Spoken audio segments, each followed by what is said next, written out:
A very good morning and warm welcome to the beautiful Bahamas Oval in Malaysia, where the stage is set for one of the most anticipated battles of Group A in the ACC Women's Premier Cup. It's match number 29, and it doesn't get bigger than this. It's Japan taking on Thailand. Two sides that arrived with the perfect record, unbeaten, confident, and they are chasing all the important top position in the group.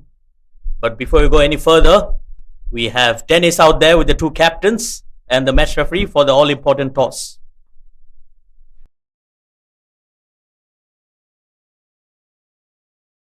Match day 5 of the ACC Premier Cup in Malaysia. This morning at the BAYUEMAS Oval, two unbeaten teams take on each other. The detail of who wins this group will be sorted out in this clash. Thailand are taking on Japan. I have the two captains, Teacher One from Thailand and Mai from Japan. And our match referee, Shiwani Das. Thailand at the home side, so you'll be flipping the coin. Tail is the call. And this is the head. And it's a head. You win the toss. Tell us what you're going to do and why. Yeah, we would like to bat first. Yeah. Usually you've been bowling first. What has made the decision for you to change? Because we would like to put run on the board, yeah, and try something for better. All right. How important is it for you to win this game and top the group? I think it's good for my team. Yeah. Okay. Have you made any team changes for today? Yeah. We changed one player is Shayani Sachi out and Gorani company. All right. Good luck to you, Aniga. Thank you. Mai, you've been at ball first. Your thoughts? Yeah, I think the outfit is a little bit wet, so might be good for bowling first. All right. You've already qualified for the quarterfinals, but how important is this game to you and the girls? Yeah, Thailand is one of the best associate nations in Asia, so it'd be a good challenge for us. But yeah, we'll give it 100% and yeah, give our best. All right. Any team news? Have you made any changes to the team for this one? Couple changes. The Mamta comes in, L sit out. I think that's it. Maybe. Yeah, Bianca out and yeah, a couple changes. All right. Good luck to you and the girls. Thank you very much. The news from the middle. Thailand have won the toss and they will be batting first.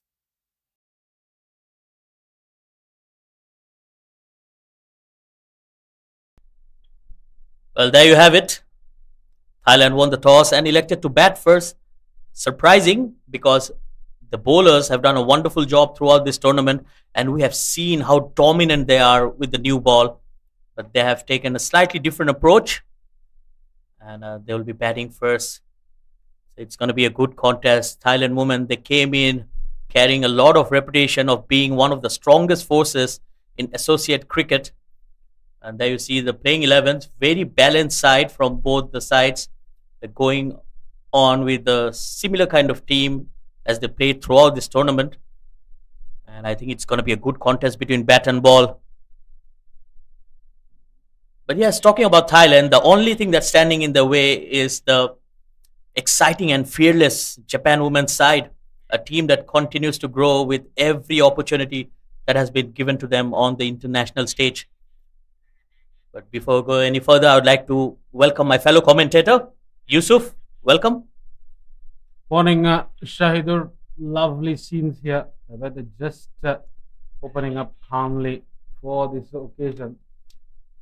Very humid and hot sun as usual here with the Malaysian mornings. And Japan and Thailand, they're in a clash for that top spot in the group, and it will be very important. Thailand, of course, one of the favorites in this tournament. They have won the Asian Games qualifiers as well. So a lot would be going on in that Thai team today. And they've been put into bat first, Shahidur. Yes, I think it's a good time to test themselves. The two openers out there. Natakan will take the strike, and her partner, it's Fanita Maya, the opening bowler, will be taking the new ball as well, probably. And to start off for Japan, it's Ahela Chandel. A good looking shot to start off. Slightly short of length, she picked up the length very quickly. First runs off the bat. Chantam, of course, experienced player, has played in the Women's Premier League in India as well. Very athletic player, all coming at a comfortable height for her, and she had absolutely no problems playing across the line.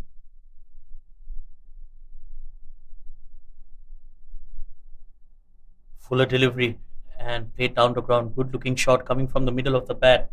And I think these are the shots that will boost your confidence as a batter. I mean, you want that first ball to feel good, don't you?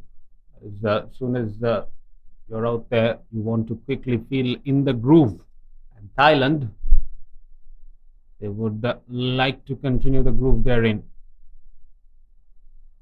Shot, and she cuts it over cover.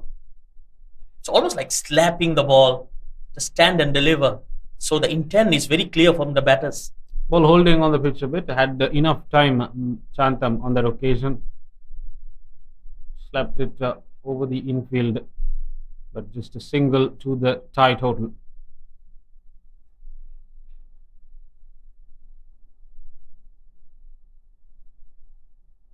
Good start for Panita Maya. Oh, inside edge, good delivery. The ball just coming back with the angle. Good start here. Well, Ahelia Chandel has been in and out of the team, probably given a rest, especially going towards that business end of the tournament. I think Japan will want to go into the latter stages of the tournament with all their guns firing, and right now they'll be really happy with how they've played this tournament so far. Here comes Chandel. That's well bowled, right on the money. And that's what experience can bring to you. Being with the Delhi Capitals team, Ahelia Chandel, she's learned a lot. And we all know how big of a tournament it was in India.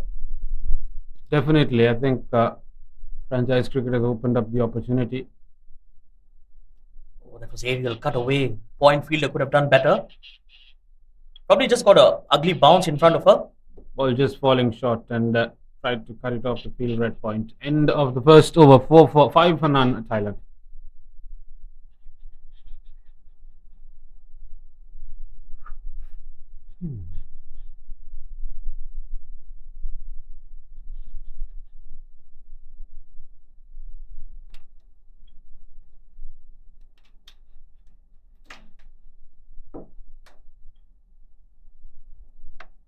Nathakan Chantam is the leading run scorer for Thailand as well. 2,700 odd runs. 148 is her top score. And she has a good strike rate as well. Batting at a strike rate of almost 100. That's impressive. Can wheel the willow when the occasion demands it, Chantam, and he's very good at picking up length. And the absolute reason why she was picked up, and a very agile player as well. Incredible fielder. Changing the bowling for Japan. That was a good looking shot once again. Finds the fielder.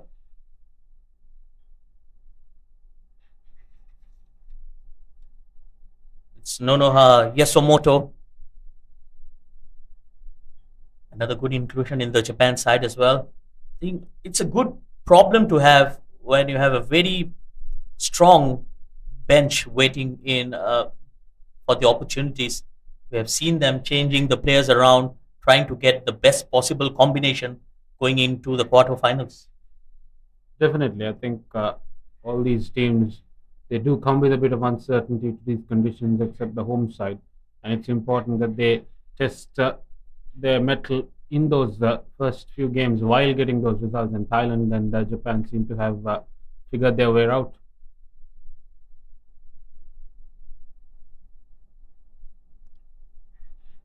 Okay, and well played. Slightly short of length. Vanita Maya and both Chantam will want to make sure that they find those gaps, because going into the further end of the tournament, it's not just those boundaries, but it's those ones and twos that will make a significant impact. Oh, that's aerial just over the skipper. And they might be going for the second. Good running between the wickets as well.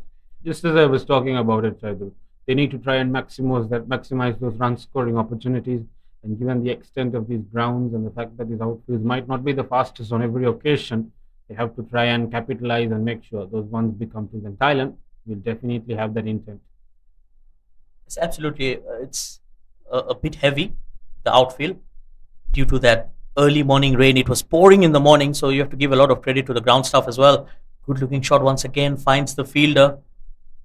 And yes, as a fielding unit, you need to support your bowlers as well. And Japan, they have been excellent when it comes to ground fielding. I think it has been a defining hallmark of the good teams this tournament, hasn't it? The batting and the bowling can click, but your fielding needs to back it up.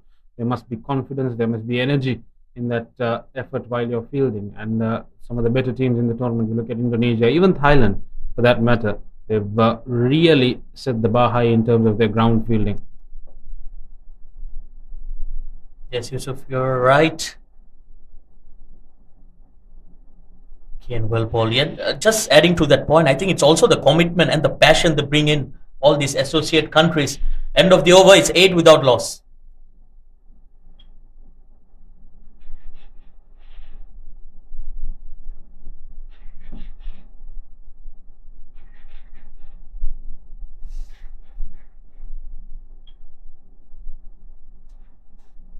Shandal to continue. A very important point that you brought, Shaidur, because when you look at the associate teams and the full top tier teams, one thing that you would notice is that there's a difference in skill in terms of batting and bowling, but you can really match it up in the fielding.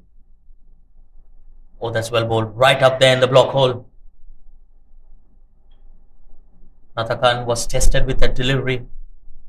And I think you need such kind of deliveries to just shake up the batters. Extremely skilled as well, Chandal. Able to find the exact length to try and rattle Chantam, but Chantam bringing her experience to the fore as well.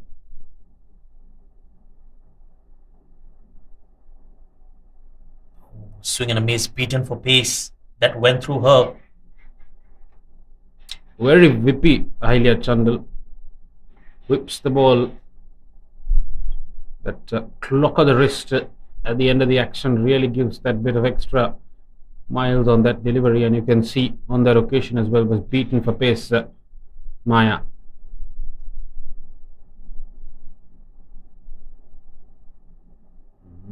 Again, trying to go hard at the bowler.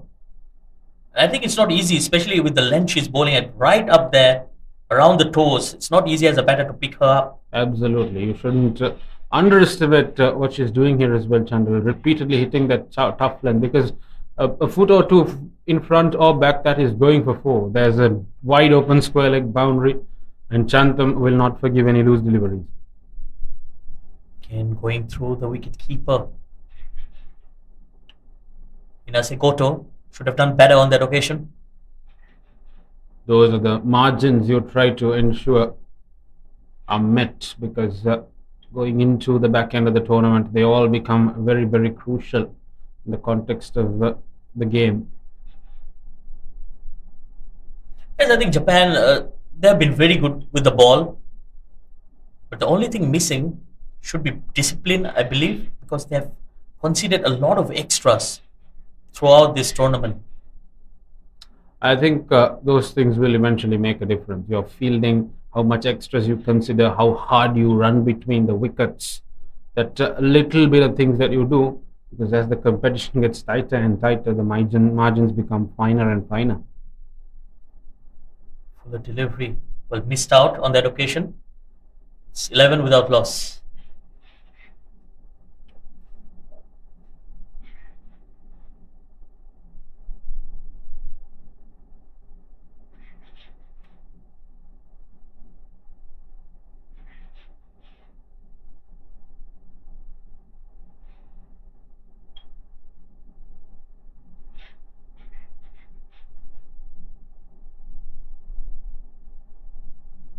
Yasumoto to continue. Left arm medium pacer. Japan mixing it up. Keeper now standing up, Shahidur. Yes, I think it's a good ploy because both the batters were looking to use their feet. So they need to be slightly cautious now. The keeper coming in. Good delivery. She's bowling within herself, stump to stump line. Very proactive from Japan, immediately tying down the batter to the crease. Now you have to think out of the box if you're Chantam and Maya. And they've been very disciplined so far. Japan in this game, something that they'd like to make sure they continue through the innings.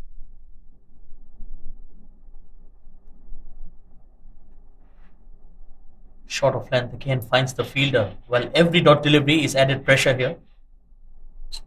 Japan very capable of chasing down good scores here. They had some incredible batting performances during the tournament as well.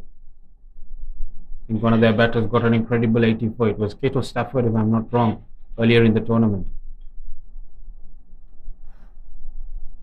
Yes, absolutely. It's Ayaka Kato Stafford. She's just 16 and right now the leading run scorer in this tournament. And she's leading by far. Incredible. The standards that these youngsters have set for the game. Born in 2010, Shahidul. 2010. But the way she bats, she brings in a lot of maturity in her batting. Very calm and composed.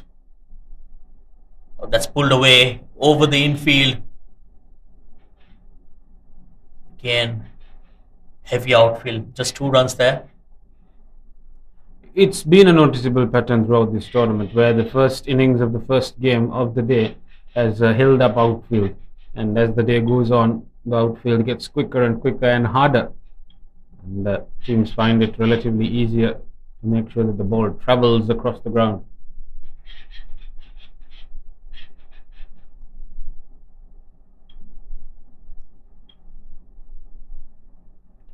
There goes the use of the feet.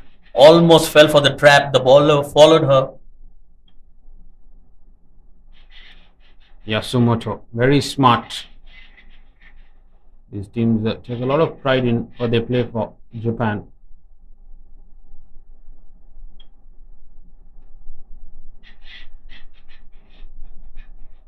Vanita Maya on strike. Again, just played with soft hands. This could be close. Well, a better pick up and throw there would have been interesting. Got a bit awkward.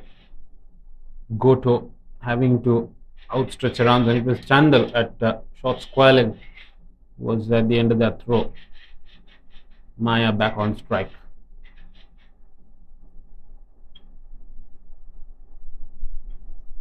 Oh, that's a miss. A short and wide with an offer. End of the over, 17 without loss.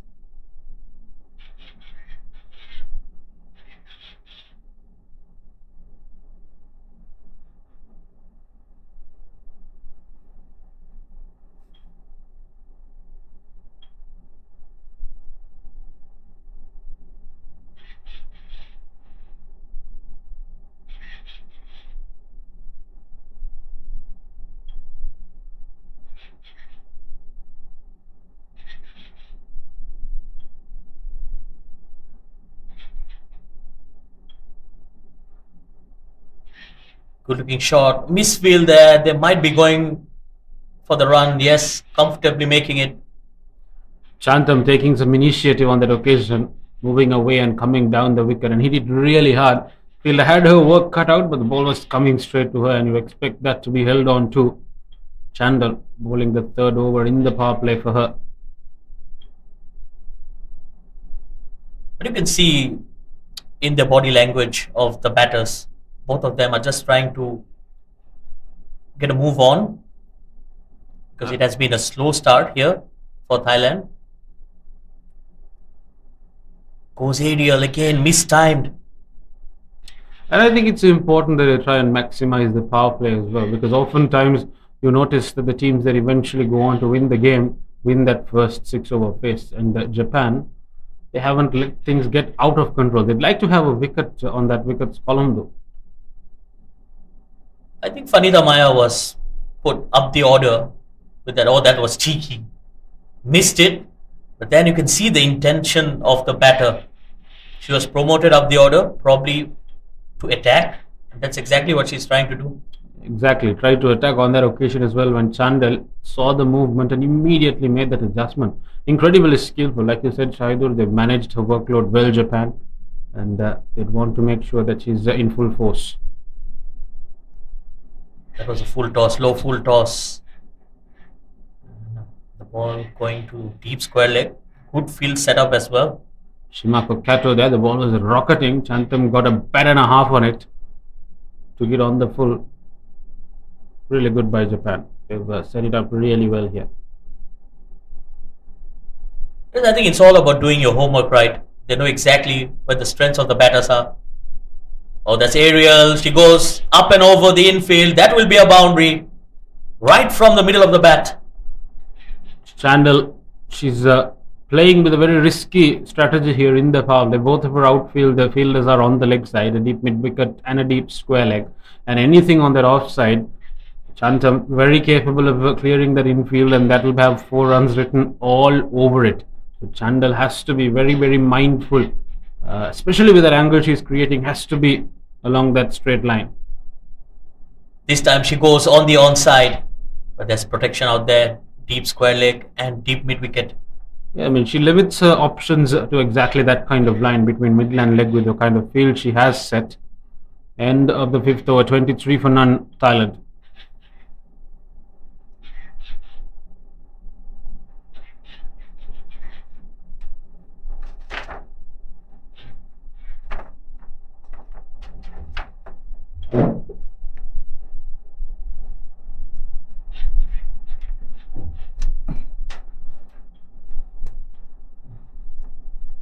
Well, a good start here. An expensive over. The previous one, Thailand adjusts, trying to shift gears here.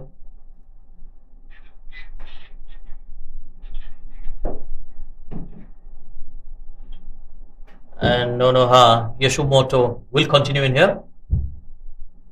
He'll play out the up, straight to cover, no runs there. Yeah, very good morning, Shahidu.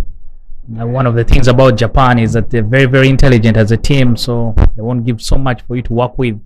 You'll have to earn your runs.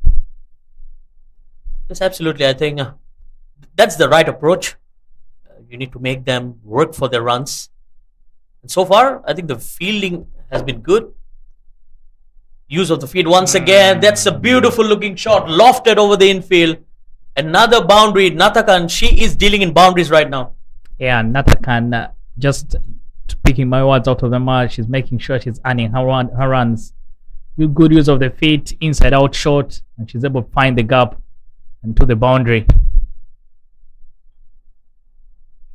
Well, again, that shot just shows her confidence. Played on the up. Yeah, I was going to tell you, Shahidu, that's not an easy shot to play.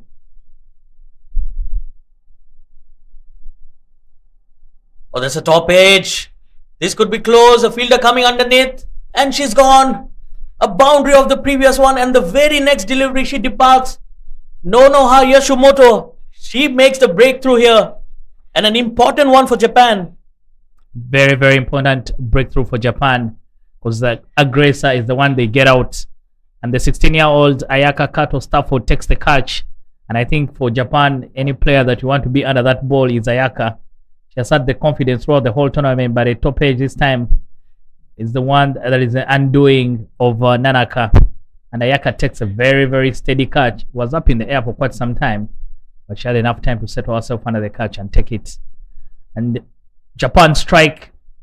Thailand lose their first wicket, 28 for 1.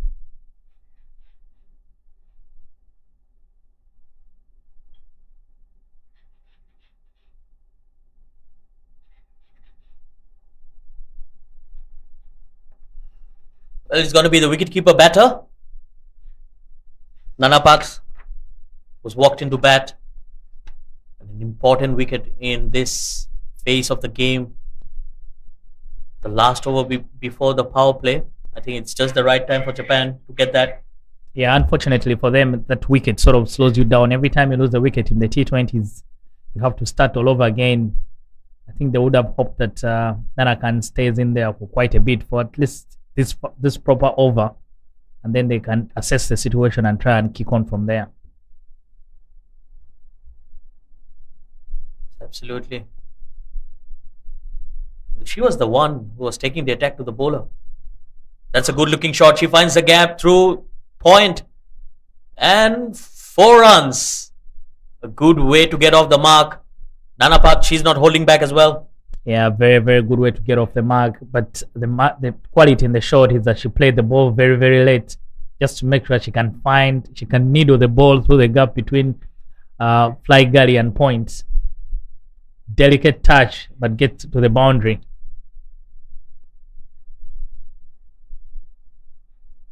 It's all about using the pace on the delivery, just opening the face of the bat, risk-free shot, and 4 runs, as easy as it gets.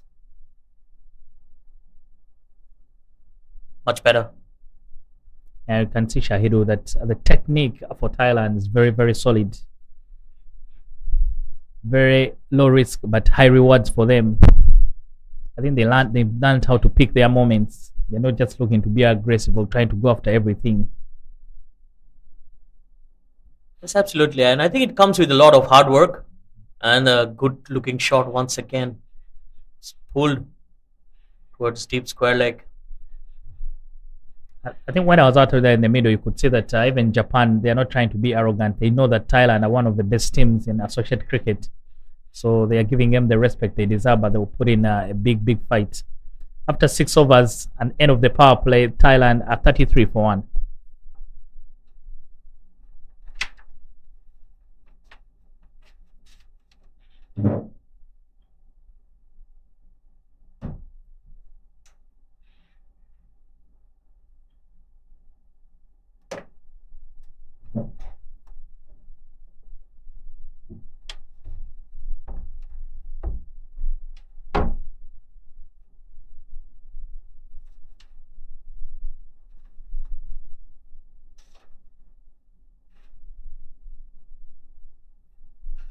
It's going to be a change in the bowling. Ayaka Kato Stafford just came into bowl. And what a wonderful tournament for her, with the bat, with the ball. And she has taken her catches as well. Yeah, she's been everything. I think the go-to player for Japan. And imagine if you tell you she's only 16 years old, it's difficult to believe. It's a good start. Driven. Take the single. Yeah, Japan immediately on the defensive after that power play. All 4 fielders deployed. Deep square leg, deep mid wicket.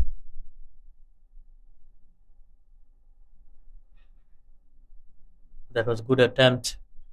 Full stretch drive, but still couldn't stop that. Another single. I think the rotation of strike will hold the key here for this partnership.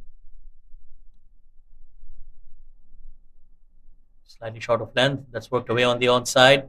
Kane smart batting. Yeah, and Shahidu, I think usually the problem with this style of play, especially if you're up against a very good team, when you go all out defense, they can easily pick the gap. So even when you bowl good balls, they'll still tickle them and find the singles. So either trying to think of attacking the first 4 balls, and then try and defend the final 2 to keep them tidy overs. But they've already got in 3 runs. If they get a boundary, that easily becomes a 7-run over. Oh, that's a good looking shot over the bowler this time. Kane taking the aerial route, but risk free. Yeah, again, that's what I mentioned, that they are good enough to get the ones. So if you open up the field, they will just keep picking the singles. And then when you try and change something, they will quickly pounce. Yes, and I think with the field restrictions being lifted, it also allows you to maneuver the ball around and rotate the strike. Last delivery coming up here. Flighted, but cut away. Again, good footwork. That was of a good length. And end of the over, 37 for 1.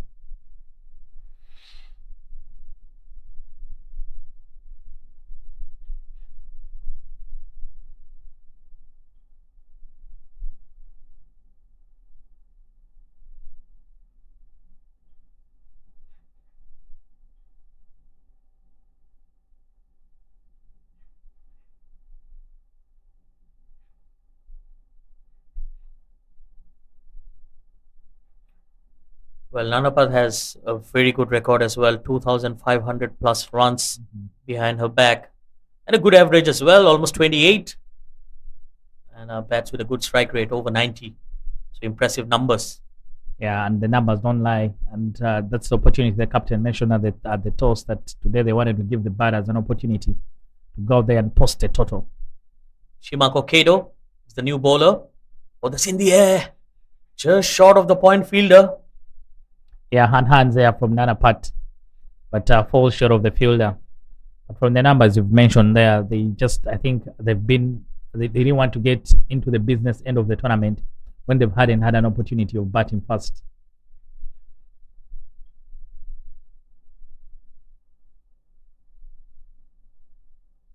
That kept low as well.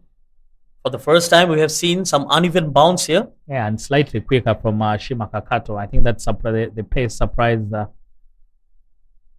Hatina. The pace just surprised their Maya, and she couldn't be able to get the gap.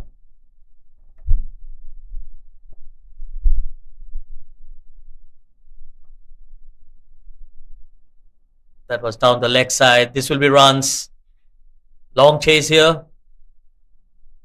And that will be a couple of runs. And these are important runs as well. Yeah, very much. I was trying to scan that side of the ground, and the protection for Shimaka Kato is only in front of the bat. So she needs to stay away from down the leg side or even offering some width.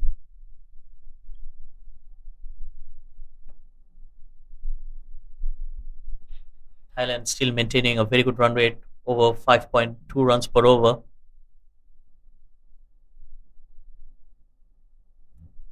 Oh, that's edged, and that will be a boundary.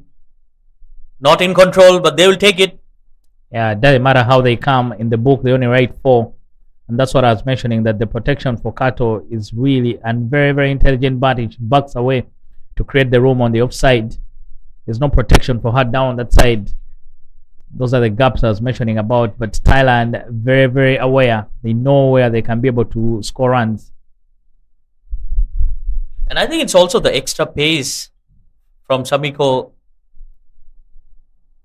in fact, that did the damage on that occasion.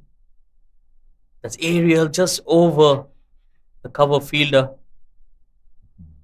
And good running between the wickets as well. They pushed the fielder and converted that single into a double. Yeah, Ayumi Fujikawa, I think, thought that they're only going to get just 1 run. But when the 2 batters realized that she's not attacking the ball very quickly, and there was an opportunity for a second one, they just had to get it very, very fast. So good awareness from the 2 batters out in the middle. There's good awareness and good understanding as well. Trusting the partners. That's slapped away once again. Good looking shot. Finds Ayumi once again in the deep. This time she does well. Yeah, this time the ball got to her very quickly. And she made sure they just get the 1 run. But a fruitful over for Thailand. 7 runs coming off it. Now 46 for 1 after 8.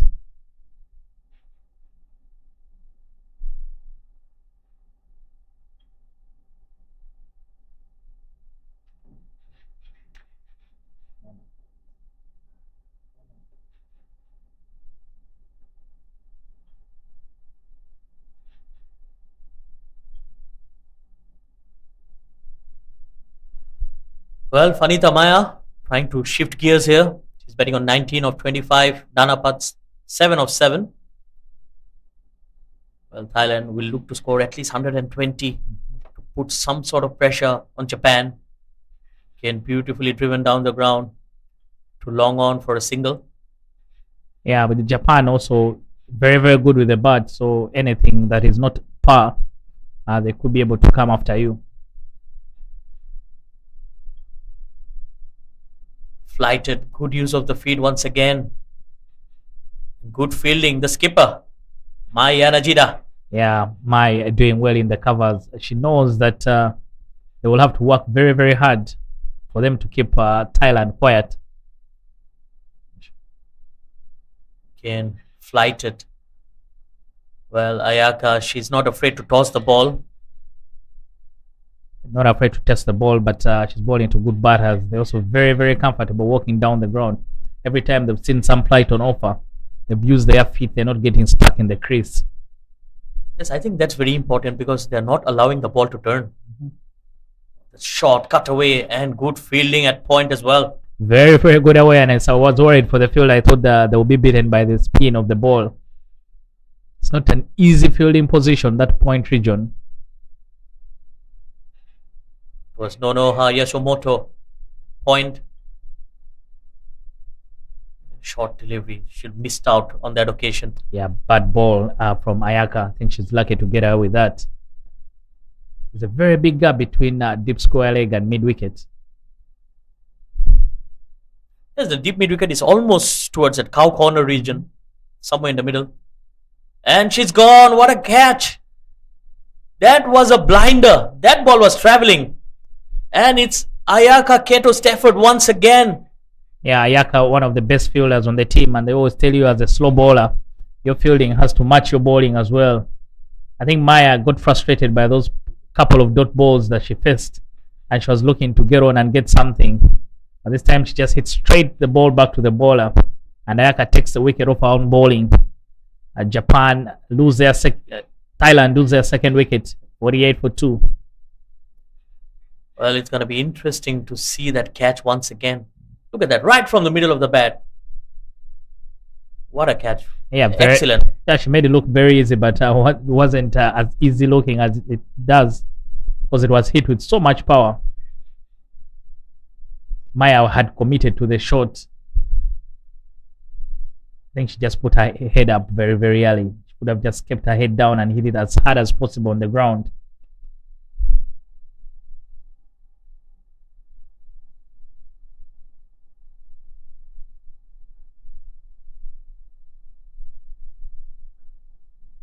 But that wicket might just be the opening that Japan were looking for. They've got another set batter out. Yeah, that's a small detail in T20 especially, that as long as you keep picking up the wickets, that means the other team will always have to reset. But if you allow a partnership to build, then you give them the confidence to play themselves into the game.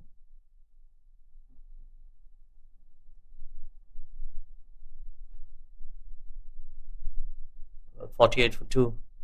Decent start for Thailand, but Japan are trying to get back into the game with a couple of wickets.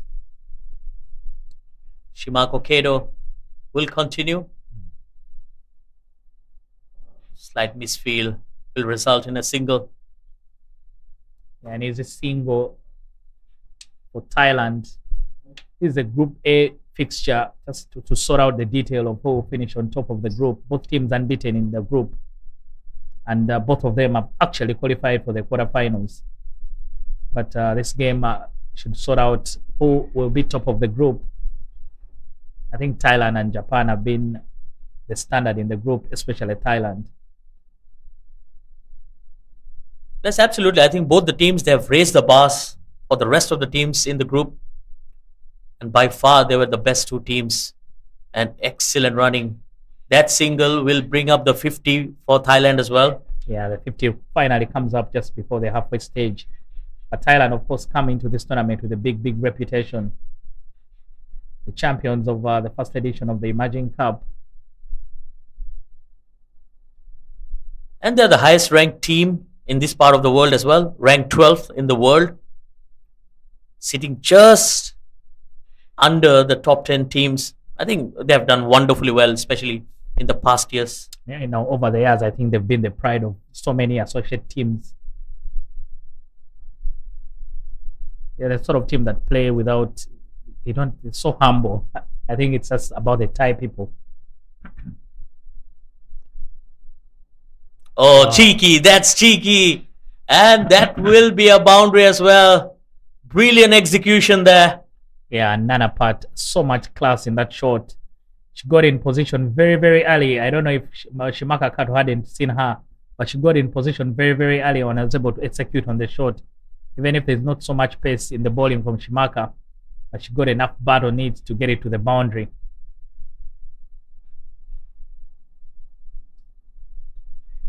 Well, fortune favors the brave, and that was a brave shot there.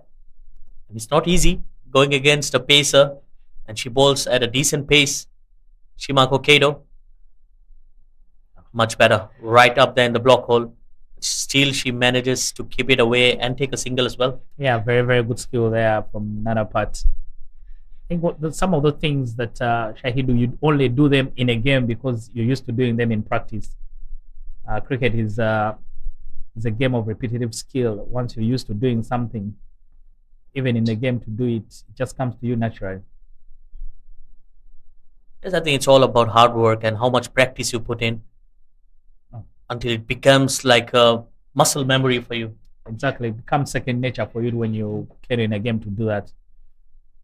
That's the end of the over. We're at the halfway stage, 55 for 2. And with that, we'll be heading to a drinks break and we'll come back on the other side.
Well, both the openers back in the hut, but Thailand staying in touch with that run rate.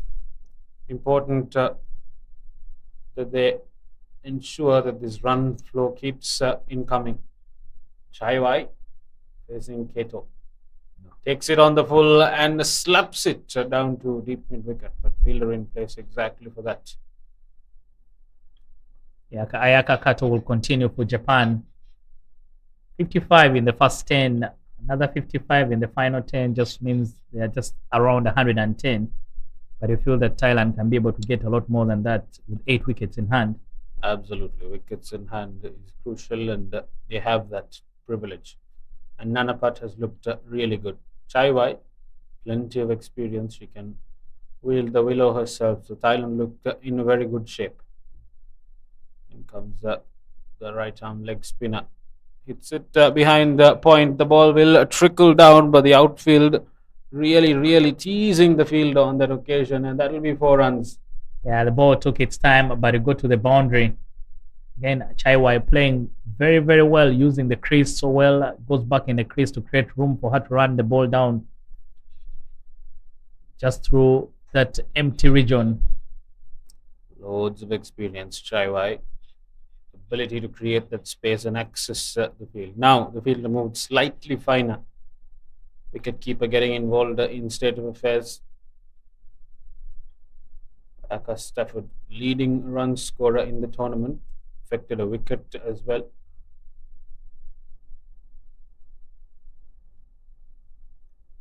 Was it with a lot of whip on that occasion? Was quickly coming through to the batter, just a single to the total.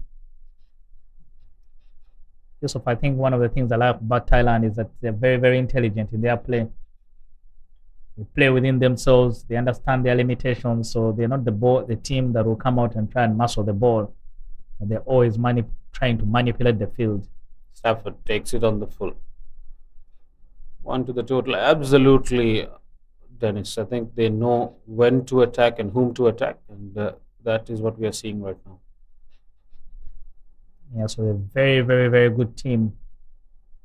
Already 60 without so much hustle.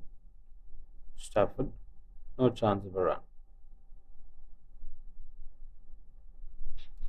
Because the way they've been able to accumulate the 62 runs has not looked like they're trying to hit everything out of the park. Nearly going into runner ball with absolute risk-free cricket. In comes Stafford once again. This time, second wicket for the Japanese leg spinner. Had everything under control, Chaiwai, but gave herself one too much room on that occasion, and the ball getting the final trump. Yeah, Chaiwai creating so much room just to try and play that shot, played the similar shot and got a boundary. But everything that has been happening for Japan has gone through Ayaka Kato. And this time she gets a second wicket, chopped on by Chaiwai. And everything, all 3 wickets now have had the influence of Ayaka Kato. And Thailand 62 for 3.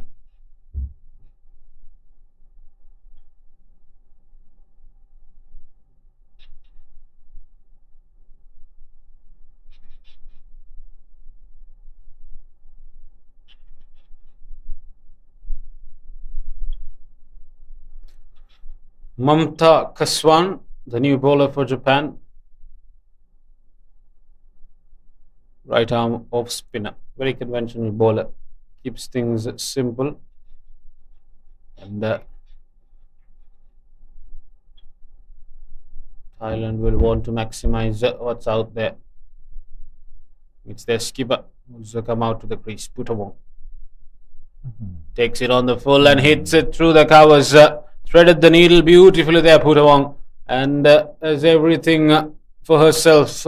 4 more to the total. I beg your pardon, that wasn't Putawong, that's Nanapat Choncharoinkai. Yeah, what a very good shot there from Nanapat. Good use of the feet, meets the ball on the full toss, and she also has the intelligence to hit it all along the carpet and through the covers for a boundary. Mamta welcomed into the attack with a boundary. Taken on the full. This time, the umpires might have a word or two. Umpire feels that that was safe enough, so she's okay with that. But I think Mamta has got an eye with that. And a pie delivery. You can see there, Mai, the captain, talking to her, just telling her, you need to pitch up the ball. Chanida Sutirwang, the new batter. Also, very experienced, been in and around the Thai team for quite some time. But that innings will have to revolve a lot around Nanapat. Comes Kaswan. I think what Nanapat needs to do is just to hang around long enough just to make sure everyone is playing around her. Importantly, you always need someone. You need a set batter to be available at the back end of the game. I think it's up to Charida as well. She needs to take those risks. There's plenty of options, and Kaswan, she can be loose on the occasion, like she was earlier in the over. Yeah, and that's the thing about new picking up wickets. You can see Chanida now needs some time to just get her eye in. Kaswan to continue.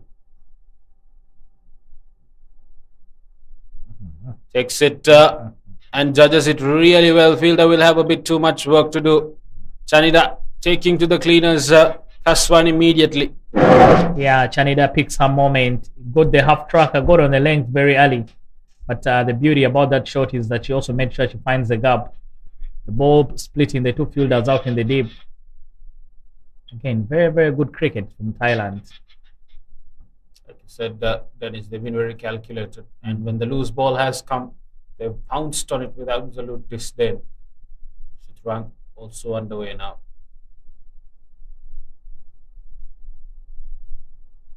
Yeah, and that's the thing that Chanida, the first two balls she faced, she just blocked them.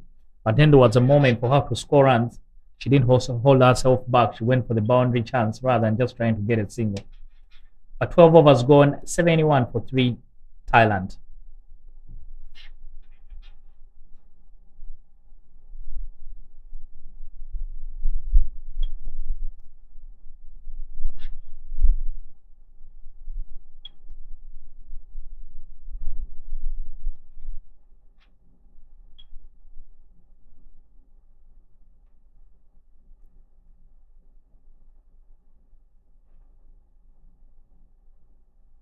Captain deciding to continue with Kato Stafford. He's been very, very effective. 2 wickets already, Stafford. Yeah, Thailand now have to realize that she's going through her final over. Just sort of deal with her without so much risk, and then you can take care of the rest of the bowling. Anapat takes it on the full, hits it hard back, but Stafford equally up to it. I can see Nanapat is not holding back, so for her, she's still using her feet against her.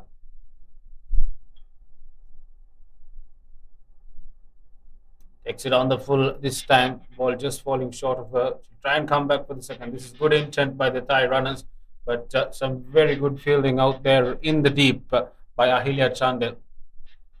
Yeah, Chando doing a fine job. First things first, gets to the ball very, very quickly, keeps the eye on the ball, picks it up along her foot, and they won't take a second. As long as you pick up the ball, it will never run.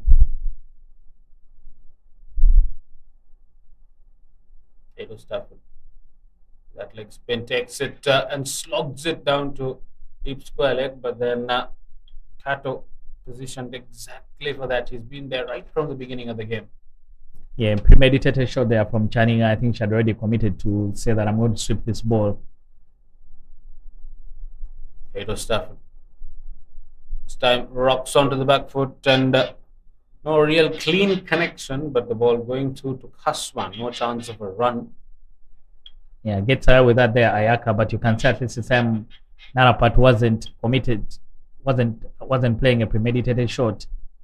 The worst thing would be for Thailand to lose a wicket now in the final ball, and they are confidently have negotiated the threat of Ayaka Kato Stafford will beat her, having 2 of the Thai batters triumphed. End of the 13th, 73 for 3.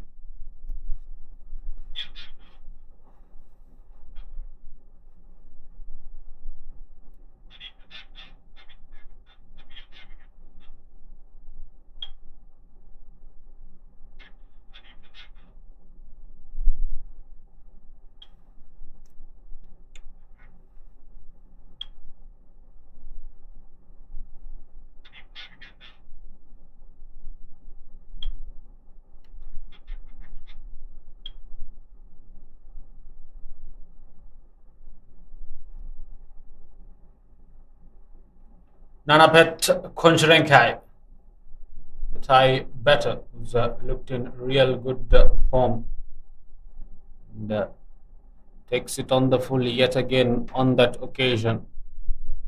Ayumi Fujikawa, the new bowler, right arm off spinner. Yeah, they've quickly taken out Mamapat out of the attack. She just bowled the one over. But I think Mai realizing that they need to get a grip on the game. If Thailand see 100 runs before the 15th over, then they have an opportunity of posting a big total.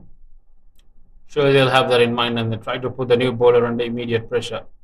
Ayumi Fujikawa drops it short this time. They'll quickly cross through for a single. They've done it really well, the Thai batters, haven't they? They've kept their scoreboard ticking. Yeah, I don't know why the captain decided to move back in mid-wicket, go deep, deeper to the ring. When she was standing up, they were not picking those ones and twos, and she has realized, and now she stayed up. Very defensive mindset here by the Japanese keeper. Takes it on the full, hit straight down the trajectory of which the fielder is placed. They'll try and come back for a second, but cut down by the fielder. Yeah, this is where Japan will need to work very, very hard in this passage of the game if they want to keep Thailand to a very small total. Fujikawa once again comes down the ground and hit hard, but fielded really well there. That's what I mean by working very, very hard. You need to put your bodies on the line. If you can be able to cut off the ball, if that one had gone through, could have easily picked 2 or 3. Vice captain leading from the front, Erika Oda.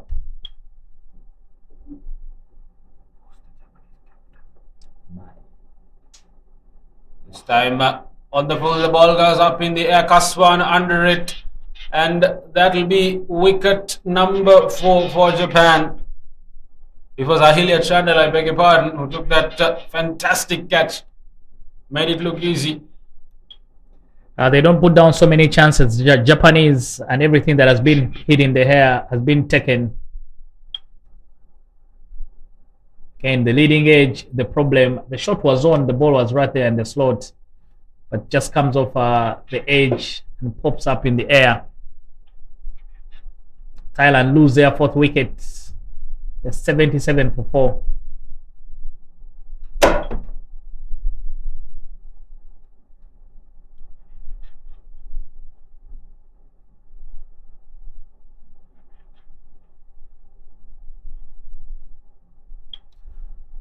Chanida Sitrang, the right intent, not the right execution, because she had to go after the bowling. Nanapat, who's been holding one end together, she needs to be there at the end.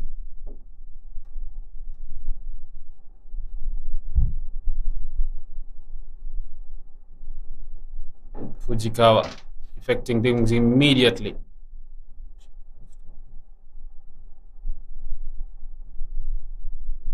Yeah, that's what Japan needs to do. Just keep picking the wickets.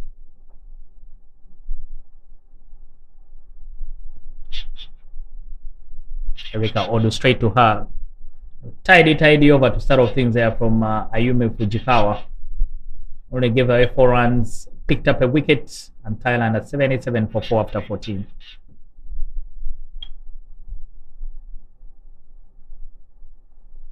I'll tell you what, Yusuf, I think Nanapat is going to be the glue that holds together the Thailand innings.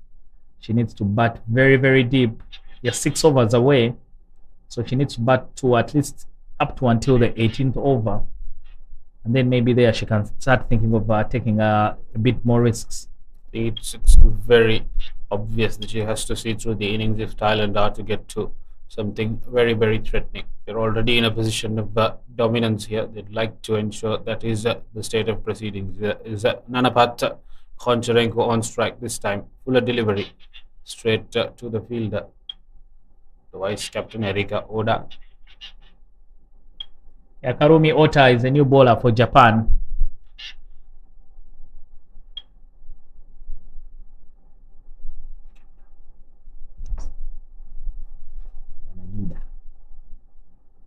Kurumi Ota on the full, driven really well. You give any bit of room with that kind of a field set, Koncharenko is going to pounce on it, but the outfield yet again letting down the batter. But the good thing, they've come back for a 3rd run. Incredible running, Dennis. Yeah, incredible running between the wickets. I think it's the first time I've even seen 3 runs in a tournament. But very good running between the wickets from Thailand. A fuller ball on the off-side. And Nanapat makes sure she gets it going, gets it through the covers. I'll tell you something, Yusuf, after this ball.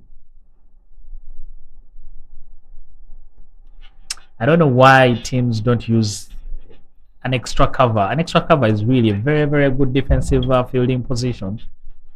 It's better than having, in my opinion, it's better than having someone at deep square leg. Because you can keep feeding the bat on that offside and they will only get 1 run. Comes Ota once again. You pointed it out, and this time there's no chance the fielder stopping it. She'll watch the ball go. I think you do raise a valid point there, Dennis. If you don't have the extra cover, you're trying to affect the edge of the batter while all bowling on the offside. And right now, Japan don't have a 3rd man nor a deep point to try and effect something of that sort. And I'm quite baffled by the tactics. There's a deep mid-wicket in place, and the line has been very, very offside. And she's creating that angle away from the batter as well, Ota. Yeah, now after conceding 7 runs, they decided to make that same decision that I was mentioning about.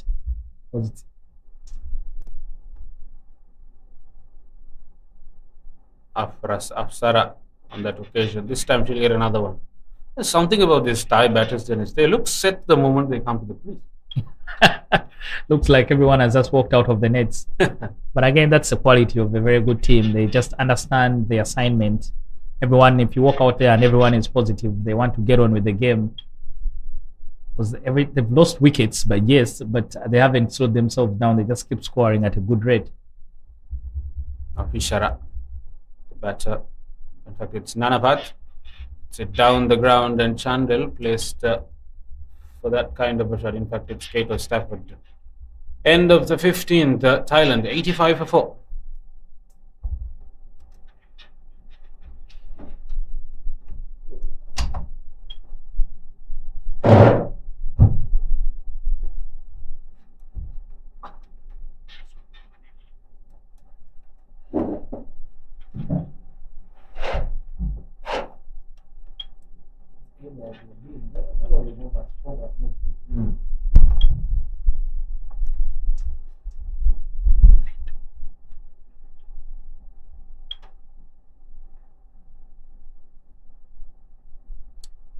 Welcome back, Shahidur.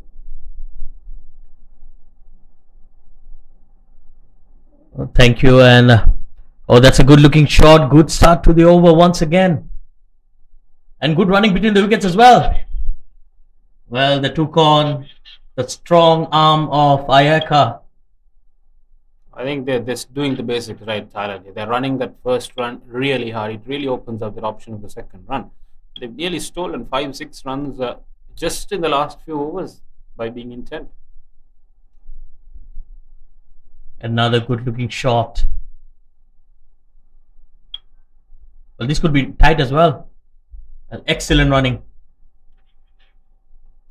Well, that's all you need to do. If you can score singles and doubles and keep the scoreboard ticking. And we've seen 120, 130 to be a very effective score throughout the course of this tournament. And Thailand are very much in recognition of that. They'll be wary of the threat of the Japanese batting, who have nothing to lose, though. Nanapat is playing a wonderful knock here. Okay, just milking runs. Played with a lot of ease. She's been very happy to respect the good deliveries, but at the same time, very intentional in getting those ones and twos. Both are very busy cricketers here.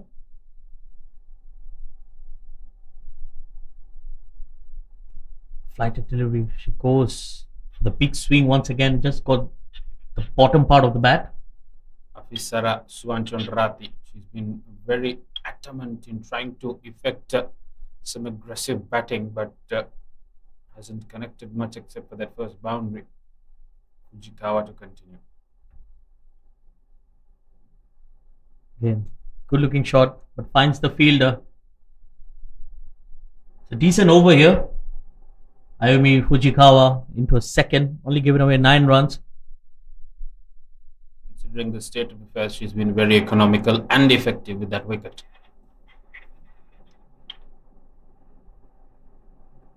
He's on the onside.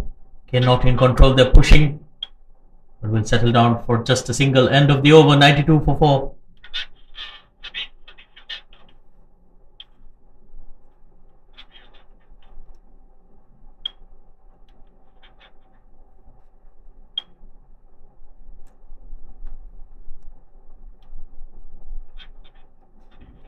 Well, Yusuf, what you think should be the ideal score or something that Thailand will be looking for from here on 4 overs to go? I think they'll be happy if they get anything in excess of that 120 region. But they'll also want to maximize and score as much runs as possible because the Japanese batting is very, very good. They have excellent depth. Their batters in form. They have the threat of Kato Stafford, who's a leading run scorer in the tournament, to deal with. So they'll be aware that any score is not too big for the Japanese team to chase down, but they'll be quite content if they can push that 120, 130 mark. Yes, absolutely. Can't agree more on that. Meanwhile, it's a change of bowling. Shimako Kato coming back into the attack. She's coming from the Nagara end. Pisara on strike. A low full toss goes over the bowler, just short of long off. Afisara once again been very, very obvious in showing her and making the intentions clear. This is smart batting. They're making sure that Nanapat holds the other end and is there for a flourish at the end. This is good strategy from Thailand. Yes, I think the good thing is the new batters are not wasting any time. Good use of the feet once again, but this time finds the skipper, Maya Najida, at cover. She's led her team quite well. There's been some questionable field settings on certain occasions, like Dennis was pointing out as well, but has largely rotated the ball as well. It's just that some of this Thai batting and running has been really good. Oh, she goes cheeky once again. Couldn't find the gap.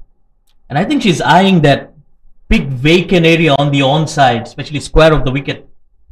When you get that past that field a Kurumiota at short square leg and you have all the real estate to yourself.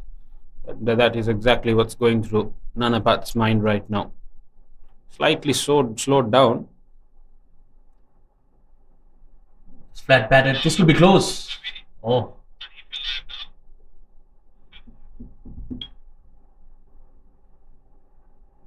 Erika Oda, the vice captain there, making sure that Afisara Suachodrati stays in her place.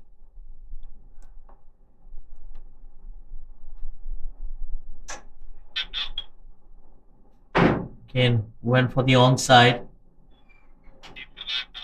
It was a predetermined shot. It was ready.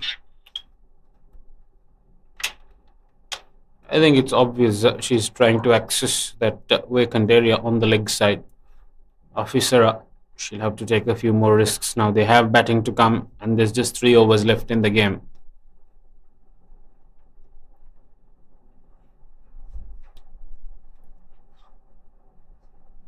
That slap down the ground once again. Another single to end the over. 95 for 4. Another good over comes to an end.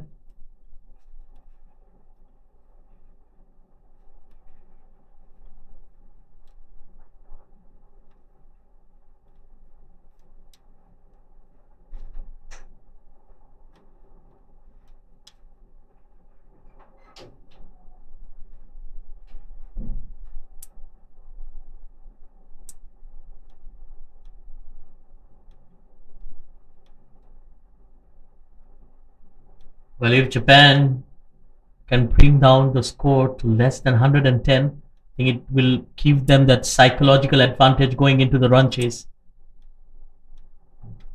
Definitely, I think the higher you get, you're going to be confident and your bowlers will have more to work with.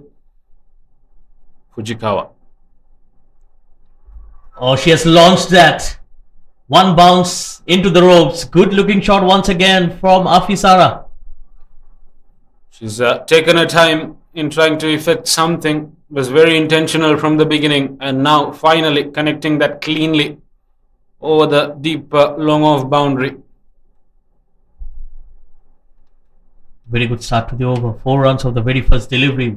This will put a lot of pressure on Ayumi Fujikawa.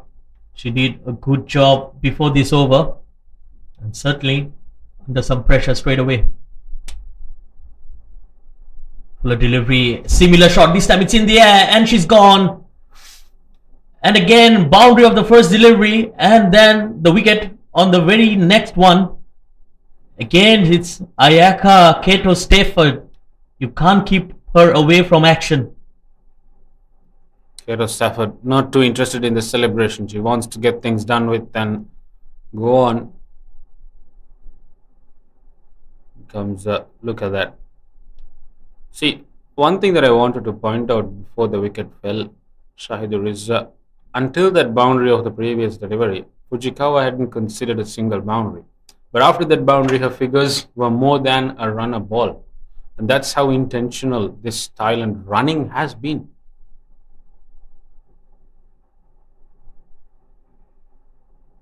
Absolutely. I think they have pushed the fielders right from the word go. We have seen from the very first over, they've been running hard, keeping all the fielders on their toes. Sulipon Layomi, the vice captain. Fujikawa has come at a cost, but she's got the wickets.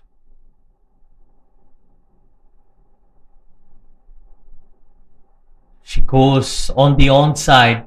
Attempted sweep. Will start off with a couple of runs. Again, good looking shot. That will bring up the 100 as well. Thailand will be really happy. They're on pole position for a good finish here with Nanapat still out there. Sulipon, she needs to take initiative. Very good batter. Bowls leg spin as well, but now is the time to wheel the willow. That's driven to long off for another single.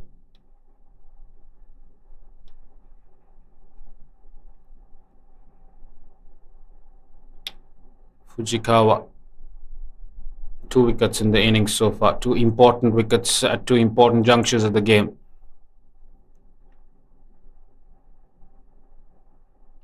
She uses a fade, launches once again on the onside.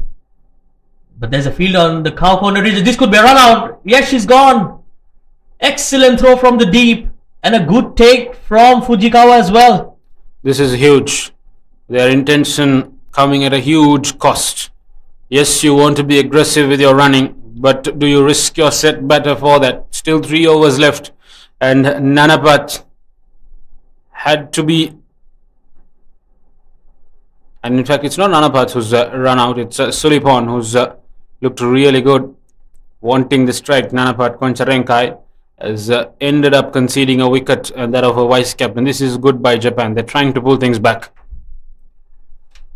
It was Haruna Iwasaki, the fielder in the deep. What a throw. Flat throw from the deep, right on top of the stumps. Another important wicket here for Japan. Fujikawa to continue. She's been at the heart of things in terms of the Japanese wicket taking operation. First ball. She was not in control, but these will be runs as well. But just run away. The ball stopping just in front of the ropes.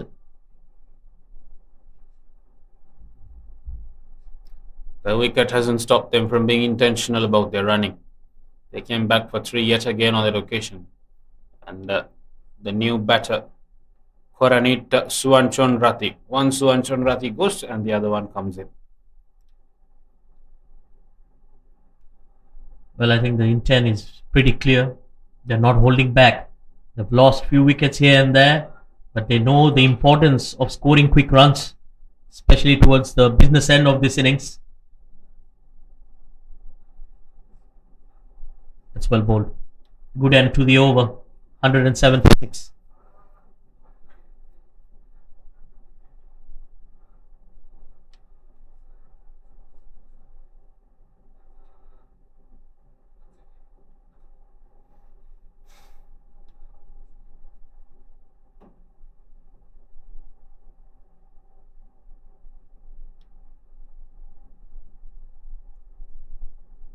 The ACC Women's Premier Cup happening here in Malaysia. Been wonderful hosts this country.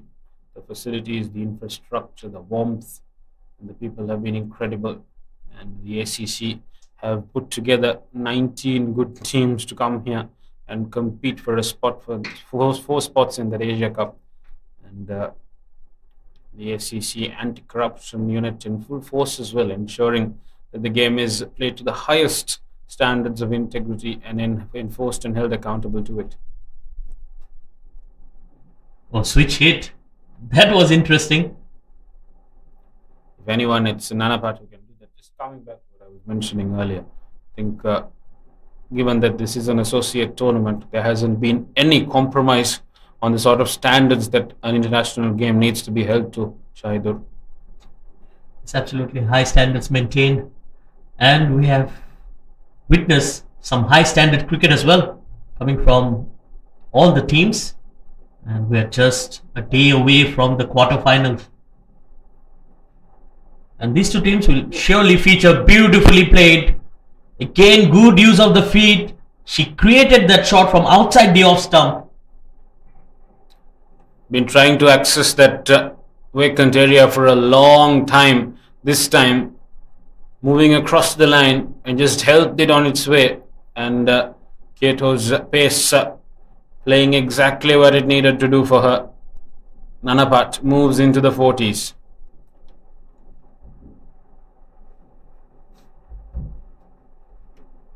Well, brilliant execution once again. Came from the middle of the bat and shows her confidence as a batter. And she's well set out there as well. Already faced 38 deliveries. Spent some good time over there. So the umpires are having a look at the ball as well. Probably did some damage to the ball.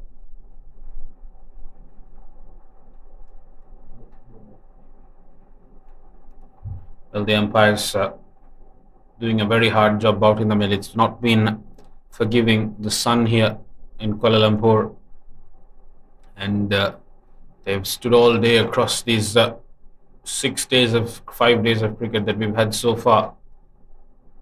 officiating today. Umpire Nur Hijra from Malaysia and umpire Ankita Guha from Vidarbha, India. Comes with the background of a lot of first-class cricket as well. Umpire Ankita Guha, 16 years for Vidarbha, and now taking on the umpire's hat. Great to see, Shahidul, that the ACC hasn't held back in terms of appointing the best officials to take on these games throughout this tournament. It's absolutely very high standards maintained. And it's also a very good platform for the players to come in and play against each other, especially for younger teams. And we've seen Myanmar, Mongolia, even Bahrain, for a fact. They've came into this tournament, played good cricket. And I think with every match they get good exposure as well. They've done the hard work to be here at the first place. Oh, that's a top edge. Two fielders converging and a good catch taken. Mamta on that occasion getting under the ball, and she gets rid. Oh dear, that's a no ball. Late call there from the umpire. It was a good catch, yes, but you cannot get out on a no ball, and it's going to be a free hit. Wondering what the no ball was for, whether it was for the front foot. It was for overstepping. Straight away from the umpire. Immediately stretched out her right hand, Ankita Guha. So free hit coming up. This will give Koranit a license to go for the swing. She goes for it, but finds the field. Oh dear, misfield there. Well, the fielders just ran into each other and nobody went for the ball. Immediate apology from Kurumi Ota to Mamta Kaswan. They kept the communication very clear, the Japanese.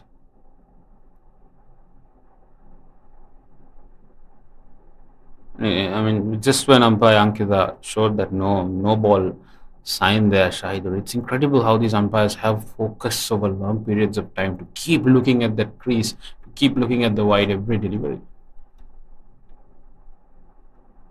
Oh, she's beaten outside the off stump. Good pace, and you're right. They're showing the best professionalism possible. 80 overs a day, all these umpires sign up for when they come here to the ACC Women's Premier Cup. In comes Ota. She'll close off with those two deliveries. They're slashed hard over the infield. That will run away for 4 runs. Exactly what the Thai team needed. And it's not coming off the bat of Nanapat. They've managed to bat around her really well. Koranit on this occasion, who gets the better of the bowler.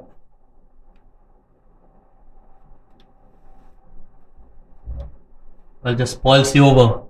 Shimako Kato could have got a wicket. Unfortunately, it was a no ball. And just to add salt on the wounds, went for a boundary. Last delivery coming up. A good finish to the over. This could be close as well. Oh, direct hit and she was gone for all money. Kato's been expensive. Ends her spell at 4 for 29. Thailand 119 for 6 after the 19th over. An important last over coming up.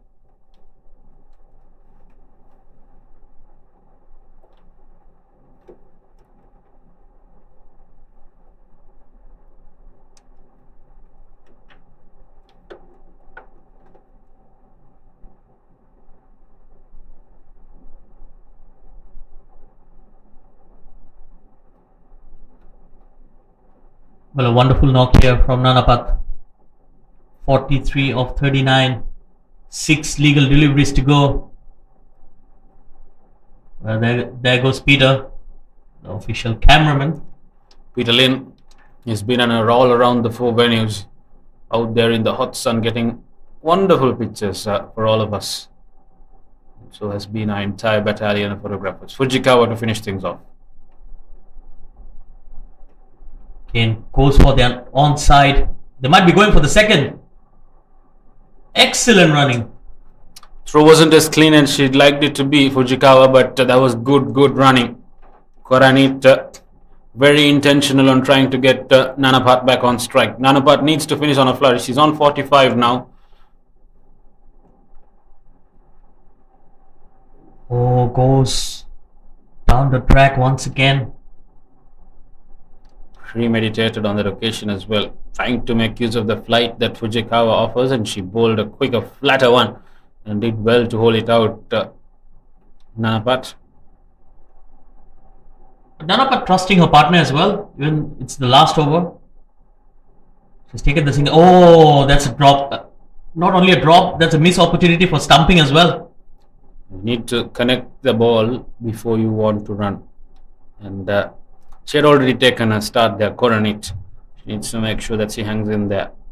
Fujikawa to Koranit. Goes straight to cover. This could be close as well. Oh, a better throw was expected there from Oda. Alright, all eyes on Nanapat Koncharenko now. 2 balls. Thailand 123 for 6. A boundary will also get her 50. Yes, I'm sure she's going to go for the shot. She goes for it and finds the fielder straight in and straight out. Oh dear. Disappointment for Koncharenko. That ball was there to be hit well over the infield, and there was 4 written all over it. She made the right choice, just that the connection wasn't as clean as she expected it to be. But good change of pace from Ayumi Fujikawa as well. Bowled it much slower.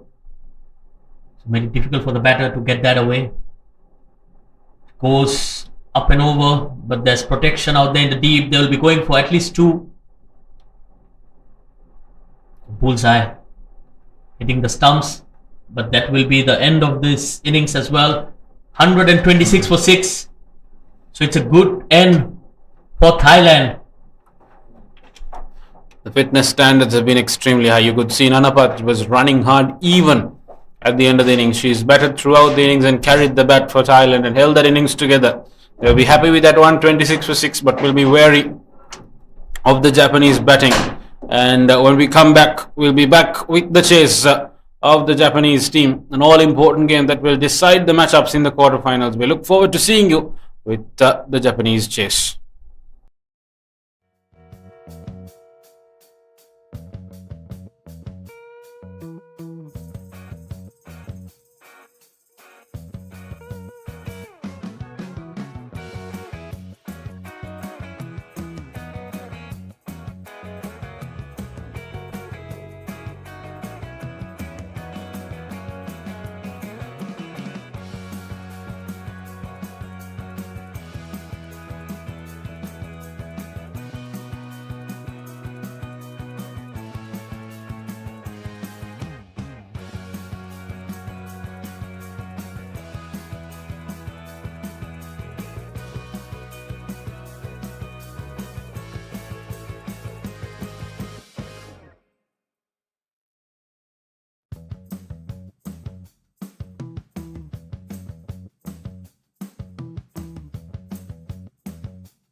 Hello and welcome, ladies and gentlemen. We're back with Japan's chase in this second innings.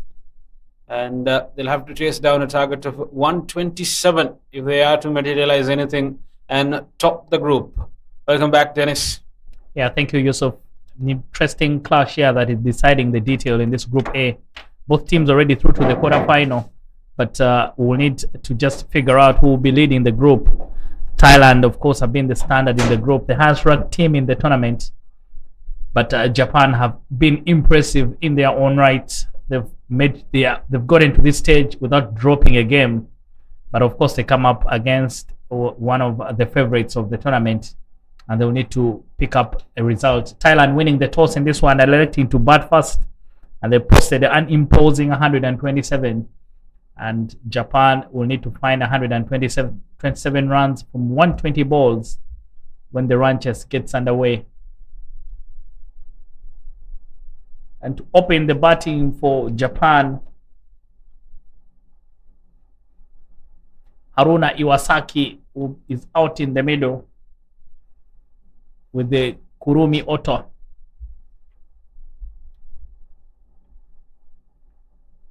Japan just need to go about their business the same way Thailand did.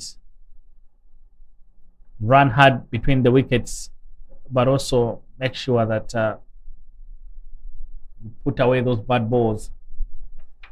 And with the new cherry in hand for Thailand, it's Panita Maya.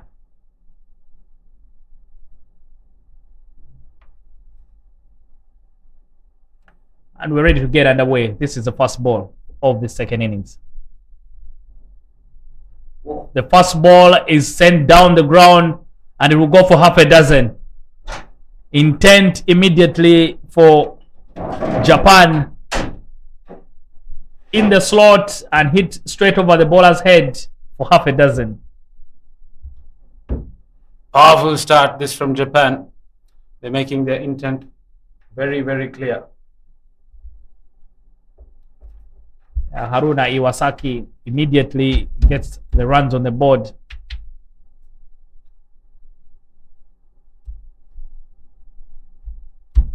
This time in the block hole, and she keeps it out. Drags the length back a bit there, Panita Maya. The first one was really out in the slot and she just sent it down the ground. Panita Maya opening the bowling and the batting for Thailand. Promoted up the order over the course of the tournament. He's really been crucial in their efforts.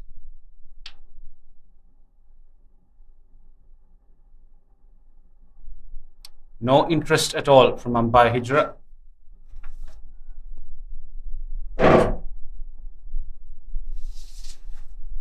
The 6 runs that require in the over have already been achieved.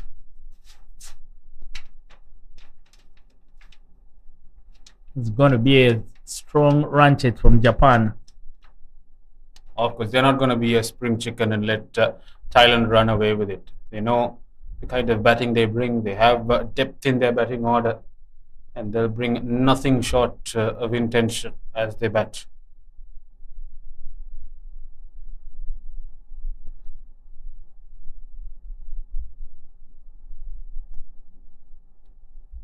I mean, that's more like it there from Japan. That running between the wickets is very, very important. Let's complement those boundaries with some good running between the wickets. Exactly what Thailand did as well. Very, very intentional running.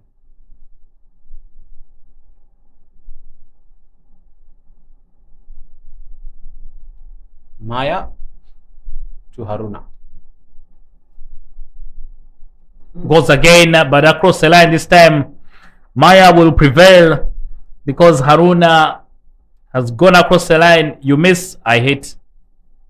Iwasaki trying to go across the line on a ball that was aimed at the stumps. And Maya, very aware of the threat she was posing, stuck to that line and comes up trumps. And it's the first wicket fallen for Japan. Maya sticking to the discipline. You miss, I hit. Wrong option there, wrong shot selection for Iwasaki. I think she had gone down the ground. She could have had a better chance. But the player who has been the player for the moment, every other time Japan has needed rescue. Very, very influential in the field with the catching and the bowling. The 16-year-old now has some big job on her hands. Ayaka Kaito Stafford got the tournament top score of 84, leading run scorer as well. Very, very dynamic player. You can see that she has a spring about her step. And Thailand will be very wary of the threat she poses. Kaito Stafford up to Maya.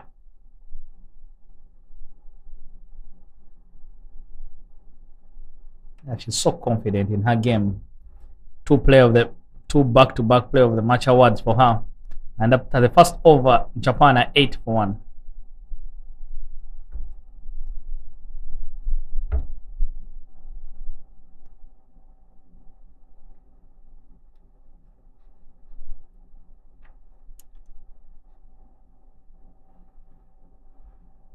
Skipper brings herself on. Tipata Putamong got a 5-wicket haul in that first game versus Mongolia, and a hat trick as well to her name. So she'll know what it is to get wickets, and she's in form.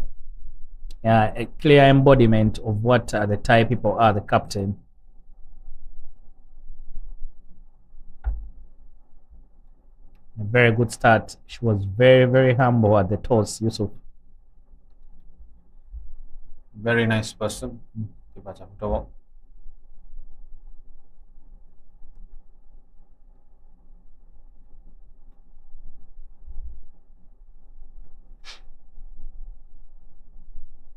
Getting in the slot, but in a good area. Reminds me a lot of where we come from, Yusuf. There's a tribe where the women are supposed to kneel for the men just as a sign of humbleness and respect. But in this modern day and age, it feels doesn't feel very natural. I think you only want to kneel to God. So when someone is doing it for you, it just feels a bit very different. Definitely. Very humble, like you did mention, Putamong. And the women have performed outstandingly well this tournament.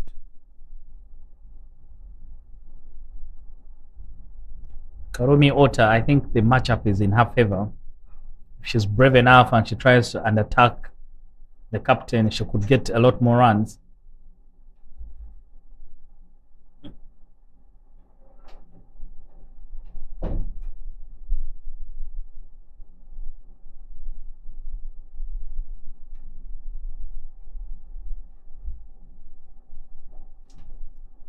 Putamong to continue from the Negara end, this time on a length.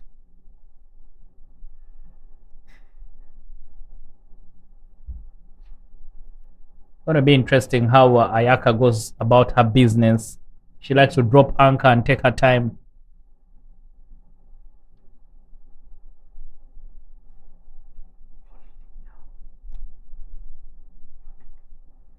And a very good over there from the captain, Putamong.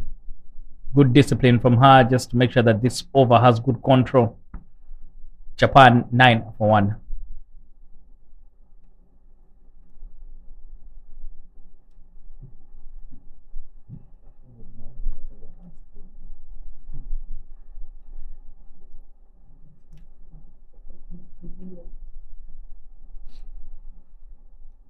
Better first over from Maya should make sure that Thailand are in business.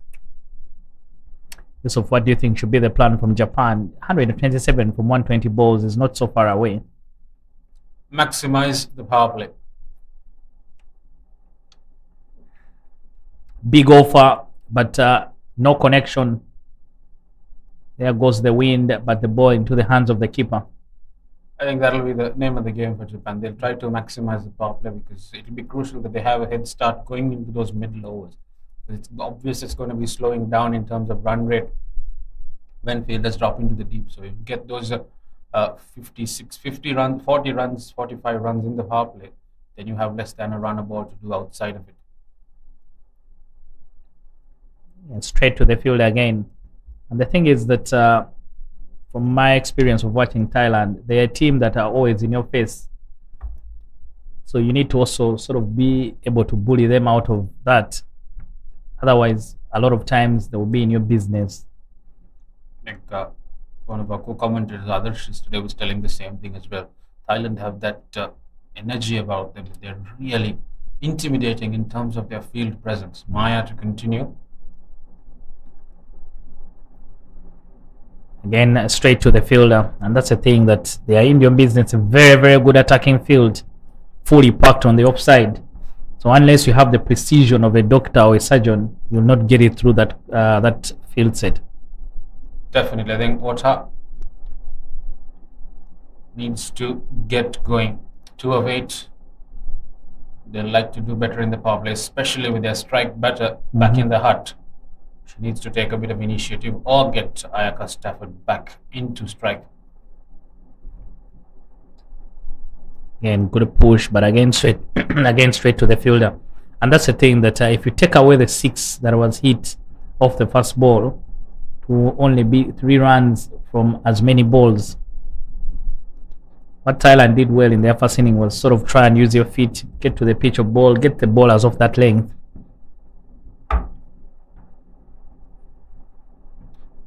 Ota standing outside the crease, around the feet in front of the crease, trying to negate any form of movement. Swings at it, up-ish, but safely through the gap. And they'll just get the 1 run. A very, very good over for Maya. So far, just the 1 run given away. From the game that worked on for Japan, I think the aggressor for them was Shimaka Kato. When she came in, she just changed the whole complexion of the game. More aggressive, more intense. Here comes Maya. Maya Kato just keeps it out and straight to the field again. What a tidy over there from Maya Kato. Some good spot bowling from her. And after 3 overs, Japan is 10 for 1.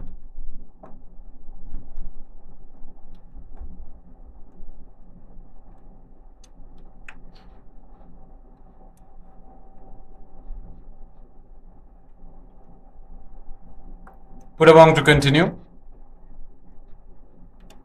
Then, like you did mention, Japan have resources at their disposal, and it's important that they try and manage them well. When is the entry point for Kato? We'll have to wait and see. There will be no waiting because the furniture has been disturbed by the captain.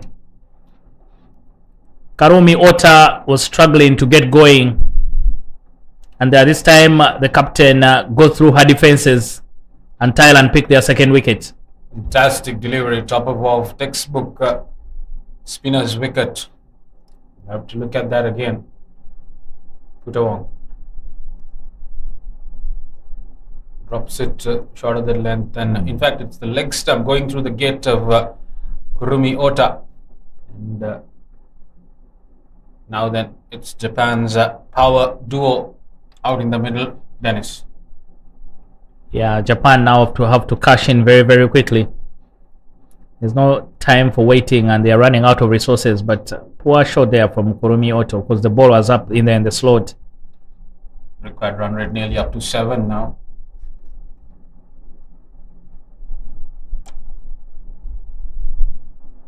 Yeah, the player I mentioned about, Shimaka Kato, joins Ayaka Stafford. Shimaka very, very aggressive in her own right. She had a very good approach. She can use her feet. Doesn't get stuck in the crease. But of course, this is a different opponent. Thailand will not let it be easy. There's nothing. It's not going to be easy work. Very good field set for the captain. She has a long on and a deep mid wicket. But that means you're going to hit against the turn. Gets it in a gap. They will just pick the single.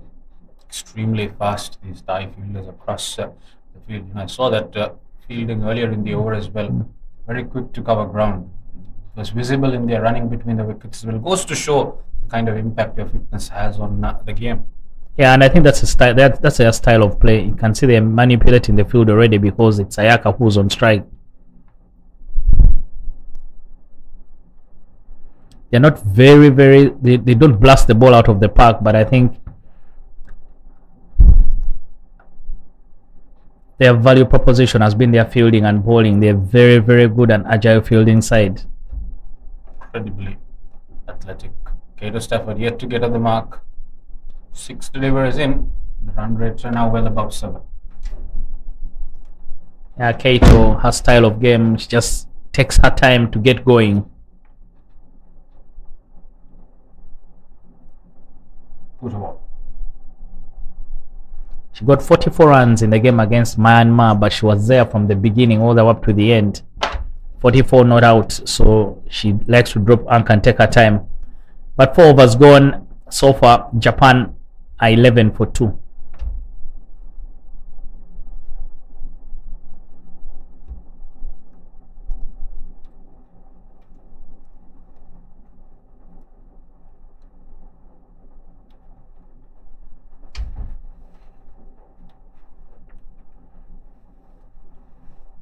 Maya to continue.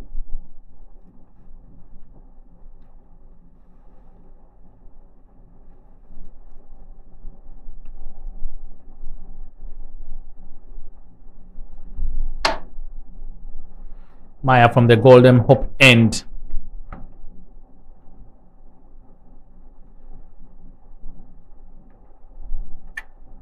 And comes down well on the ball. Shimaka Kato, but straight to the fielder. I won't be surprised if she tries to use her feet. Yeah, I think she was very expensive with the ball today. She'd like to make up for that with a very capable batting. And Japan, they'll have to keep their eyes on the scoreboard. 95 deliveries remain. They need 160. They can't let that slip away.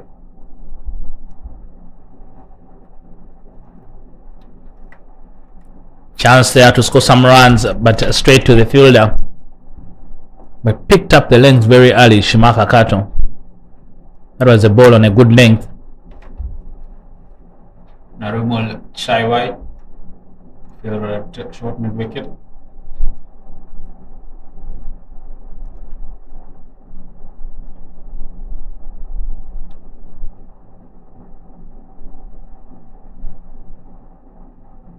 Maya able to connect on that occasion. Kato ball trickling down towards the deep point fielder.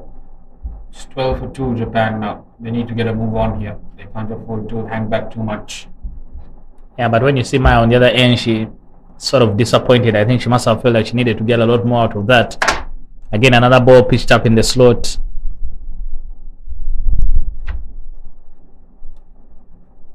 Maya. Kato Stafford. Drives and drives straight to the fielder. Kato Stafford yet to get on the mark. She's supposed to be Japan's trump card. But right now, the Thai fielders and bowlers making it real hard to materialize anything for her.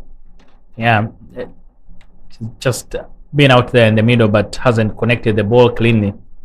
But I noted Maya bats from high up, and she has a very high back lift as well. So sometimes that can inhibit the power in the shots. You can see when she comes down on the ball, she doesn't have too much power as well to just go through the shots. I think normally that comes from when you play on surfaces where the ball comes to bat. That's how you sort of set up as a habit from when you're young. So not a poor technique, but just depends at conditions in your favor. Come back to that. This time they get through quickly. They needed to. She finally gets off the mark. But that's much better there from Maya. Really comes down on the ball well, but the difference is usually in making sure that you have enough power in the shot. 5 overs gone, 13 for 2. Shahidu comes back in the comms box. Maybe we'll have the luck for Japan to try and get the run scoring going. Well, yes, we need some sort of a balance here. Apart from that first delivery 6, I think it has been all Thailand. And the skipper will continue in here. Good start. I think it's, oh dear, it's misfield. One of those rare occasions where we have seen a misfield from the Thai fielders. Yeah, very high standards there from the Thai team, and I think they'll be disappointed. They might have a team meeting over that. Absolutely. The skipper, she has amazing control on the cricket ball. And she's one of the most economical bowlers as well in this tournament. Very economical even today. Beautifully bowled, beaten outside the off stump. Yeah, I'm telling you, if you allow her to operate like that, she starts to get a mark, Tipa Chaputawong. Because when she started, she was flighting a couple of balls that could have been put away, including the one that got the wicket. But now she looks like she's into her groove, and she's found the coin that she's bowling at. Yes, once she's in her rhythm, it's very hard to get runs off her. I think even with the angle that she bowls, if you're brave enough and try to go over the infield, just play that inside out shot, create some room for yourself, maybe by backing away, and try and hit it through the covers.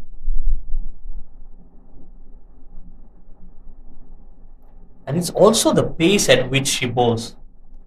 She's not too slow. At the same time, she's not the type of bowler that fires it in. Now, that's intelligent cricket from her. She understands the assignment. It's the final over of the power play. Another beautiful delivery. One more delivery to go. Yeah, what a spell here from the captain, leading from the front. I'll ask you, Shahidu, about bowling captains. The second one I've seen.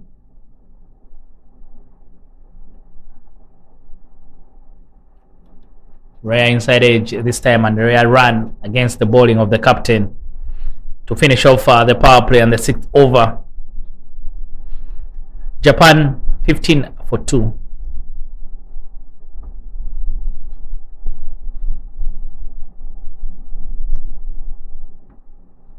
Good times there for Thailand. They can afford a laugh out in the middle because Japan are only 18 for 2. But Shahidu, I wanted to ask you, Bhutan, the other team with the bowling captain, and I see Thailand as well with the bowling captain. The trend has always been keeper batters or keepers or batters only. What are your thoughts about that? Well, it's an interesting point, but I think, yes, when you have a bowler as a captain, you have a lot of trust and belief in your bowling lineup. And especially when you talk about Thailand, they have good batters as well. So it's always a good thing to have a good balance of the players and the strengths. That's why they're leading the charts. One of the top ranked teams in associate cricket, ranked at number 12 in the world. Yeah, no doubt about that. Sunida, the new bowler for Thailand, eventually make a bowling change after that power play. Maybe this would be the opportunity for Japan to try and get going. But it's not going to be easy against Sunida. She is playing her 4th game today. Economy of 0.5. That's how economical she has been throughout the competition. Yeah, I think sometimes when you want to get going and then you see the bowler who's coming on to bowl, then you're thinking maybe let's go to another plan. Yes, I think it's all about the psychological effect and how mentally strong you are as a batter. And when it comes to mental strength, I think the young Ayaka Kato Stafford is right up there. Deceived away on the onside, fetched from outside the off stump. And we have seen a lot of those cross-batted shots. Yeah, and that's the thing, and we spoke about it with Yusuf, that this is the engine room for Japan. These two batters are the ones that get them runs. So whichever way it is, they will have to make sure they hang around for as long as possible. And driven straight to cover. No runs there. Well, it has been a very cautious start for both the batters. I think they're just trying to settle themselves in. At the same time, you also have to look at the required run rate. It's creeping up. 8.17 required. That's beautifully played, dissecting the fielders on the offside. That might run away. Yes, 4 runs. Yeah, valiant effort from the fielder, but they won't stop that. That's something could create room for herself very well. Not very easy to hit an off spinner through covers, but a quality shot there from a quality player. That's something we spoke about in the first inning, Shahidu. I don't know why teams don't like using an extra cover. Yes, absolutely. We have seen most of the batters just trying to fetch the ball from outside the off stump, play towards that mid-wicket region. There's a vacant area on the offside. And sometimes you just need to play the ball according to its merit. Score runs just like that. Single to end the over. It's 23 for 2.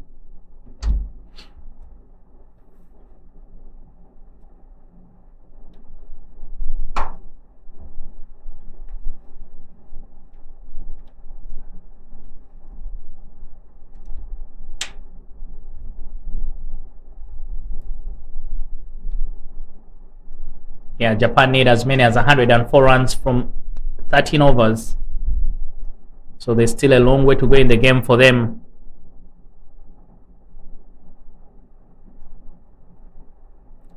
Lamy is a new bowler for Thailand.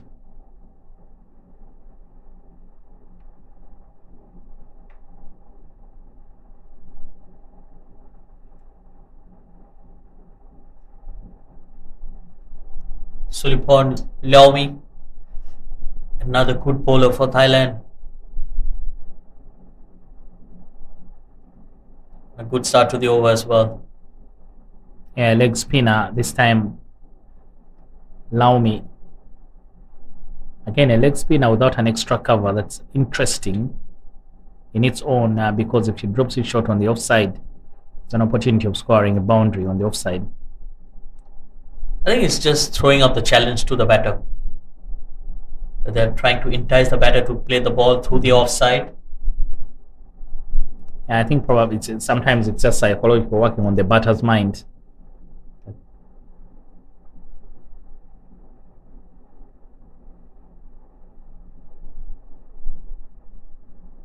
Fuller delivery, good use of the feet once again.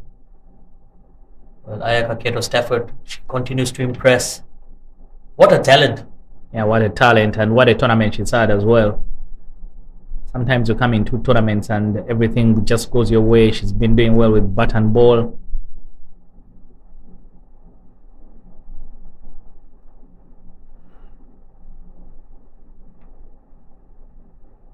Again, trying to hit the ball towards that mid-wicket region, getting an inside edge, another single. Yeah, Shimako, unfortunately for her, she favors the leg side. But if she had sort of sorted out her body and try and hit that ball through the covers, she's a powerful player. Could have gotten more runs.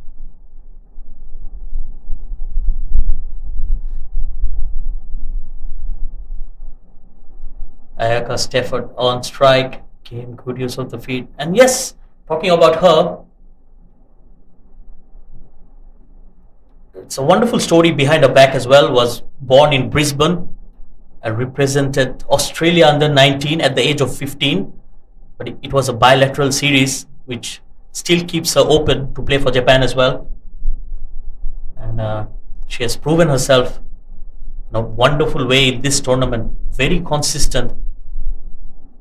And I think playing a lot of cricket in Australia allows her to play just like that. She plays it very late, watches the ball to come on to her, plays it very late, and with a straight bat, end of the over, 25 for 2.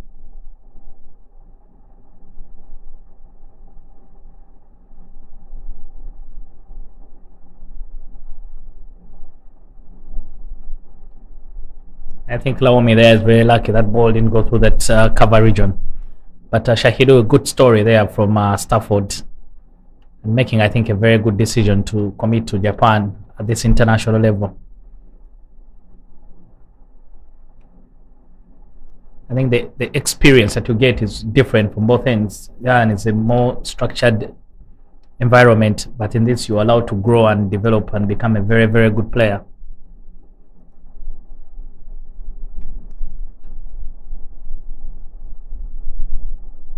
Yes, and when you start your cricketing career in countries like Australia, where the pitches are very quick, So the ball comes onto you very quickly. So your hand-eye coordination gets better with time. So when you come to this part of the world, it only makes things easier. Yeah, very, very much. Consider Stafford a bit of that's Ayaka Kaka on the other end, a bit of frustration for her because she's played 2 good shots, but all of them have just been finding the fielders.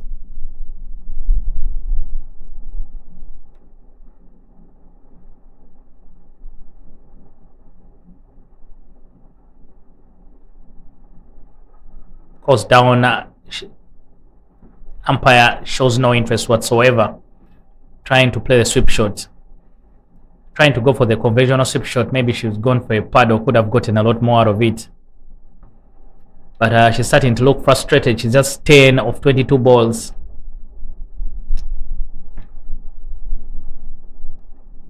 Just needs to hang in there.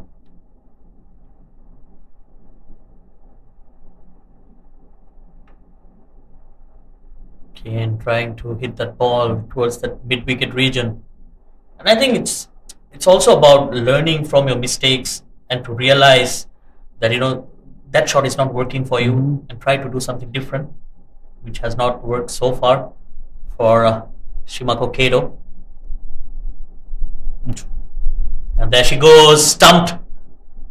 Yeah, finally the dot ball pressure getting to Shimako Kato. Dances down the wicket but doesn't connect at all, and the wicket keeper does a very good job wiping off the bells. Nanapat, the keeper, again a good delivery from Sonida. Dances down the ground, Shimaka Kato, and completely misses the ball. Smart stamping there from Nanapat. Now Thailand all over Japan like a rush. 28 for 3. The captain for the Japan, Mai Yanagida, comes in to bat and joins Ayaka Kako.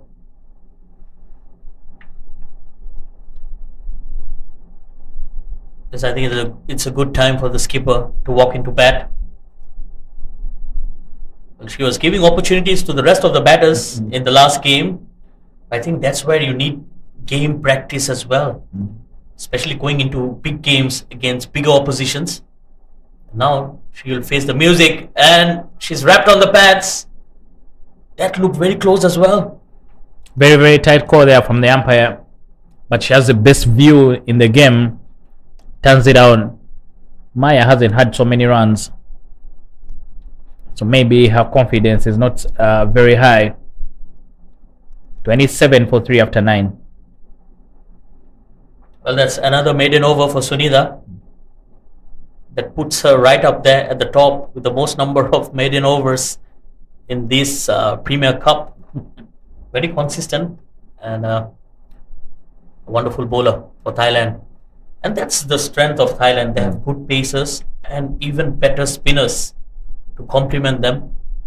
Oh, that was fired in. Laomi just changing her pace. Good change of pace there.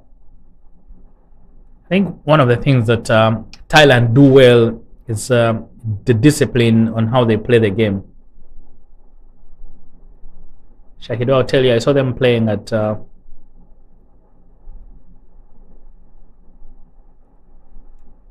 rare midfield. Again, allows them to pick up a single. But I saw them playing at the global qualifiers in 2024 in Abu Dhabi. And again, playing last year in the Emerging Cup in Thailand. They don't change the way they play, whether they win or lose. It's the same style. So I think they just keep improving on those good things that they do well. And if you have that consistent style of play, then it just helps you develop a very good discipline. That's Ariel, just short of the fielder at long off. Yeah, that should give the captain some confidence. Came out of the middle of the bat, doesn't reach the fielder, but at least she gets off the mark. So that discipline with which they play allows them to be also very, very disciplined in their execution. I think it's also about identifying your strengths. It's very important. Oh, that's a top edge. This could be gone. Oh, misjudged. That might be a costly miss. very, very costly. I think the two fielders got in each other's way. The call is usually it's my catch, but the captain there, Putawong, withdrawing at the last minute. Yet I think she had already had the ball covered. Ayaka fortunate to be there. Again, slightly aerial. Yeah, clearly you can see Ayaka starting to think that we're running out of time because it's we're getting close to the halfway stage. At that same situation, Thailand had at least 55 runs. Japan is only 33 now, 32. It's all about the scoreboard pressure. Required run rate now creeping towards the 10-run mark. Oh, that's beautifully fielded. Excellent diving effort. At least saved a couple of runs. That will end the over, and we're at the halfway stage. It's 33 for 3. And with that, the umpires have called for drinks.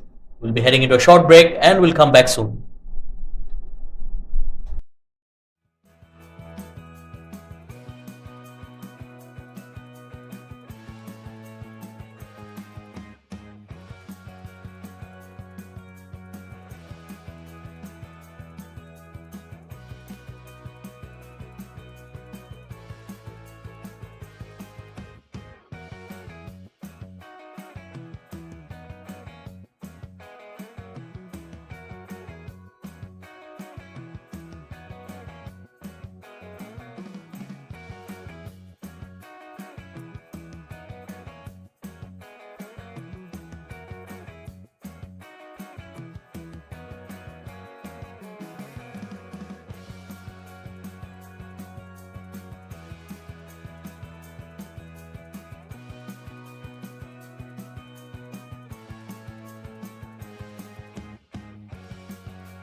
Sunida Chaturangratana, the new bowler for Thailand. Comes the right arm orthodox spinner, tries to go big on that occasion, Mai, but just a single. Well, that will go down as a missed opportunity once again. Could have been stumped. And you can see the Japan batters, they're getting a bit restless. Kato Stafford needs to get a move on here. Run rate nearly close to 10. Sweeps and sweeps well, but straight to the fielder in the deep. No chance of anything but a single. Well, these are tough situations for Japan, especially for Ayaka Kato Stafford. She's someone who likes to maneuver the ball around, not a very big hitter of the cricket ball. But I think the requirement is boundaries right now. No chance of it. No, I think it's nothing to lose for Japan here. They already have their berth in the quarterfinals.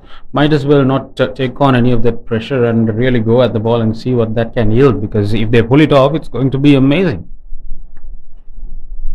In comes Sunida. Fuller straight to the fielder at short mid wicket. Wicket number 4. Japan are falling like a pack of cards, and the skipper goes for 2. Well, it was on the cards. We have seen some rushed shots, and finally she departs. Again, coming from the bottom of the bat, a mistimed shot. The ball just ballooned in the air, and a simple catch as well. Second wicket for Sunida.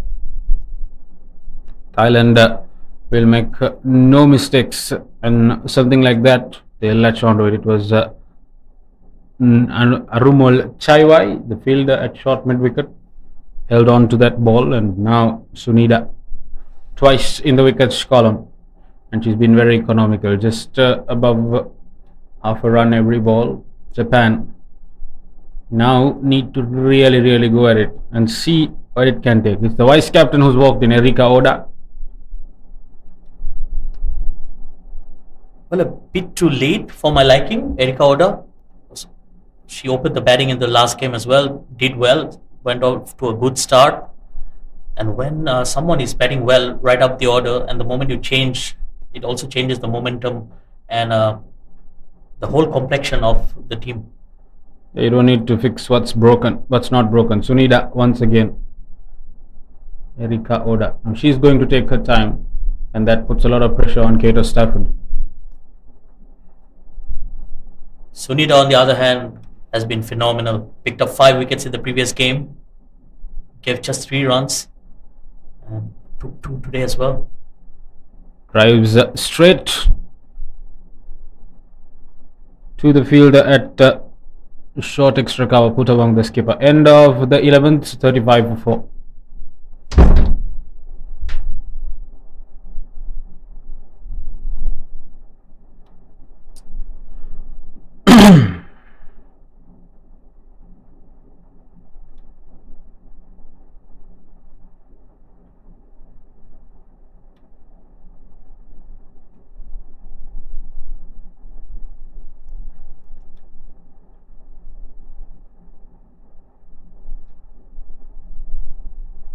Onicha Kamchomfu, the new bowler. Right arm off spinner, bowling over the wicket to the right hander.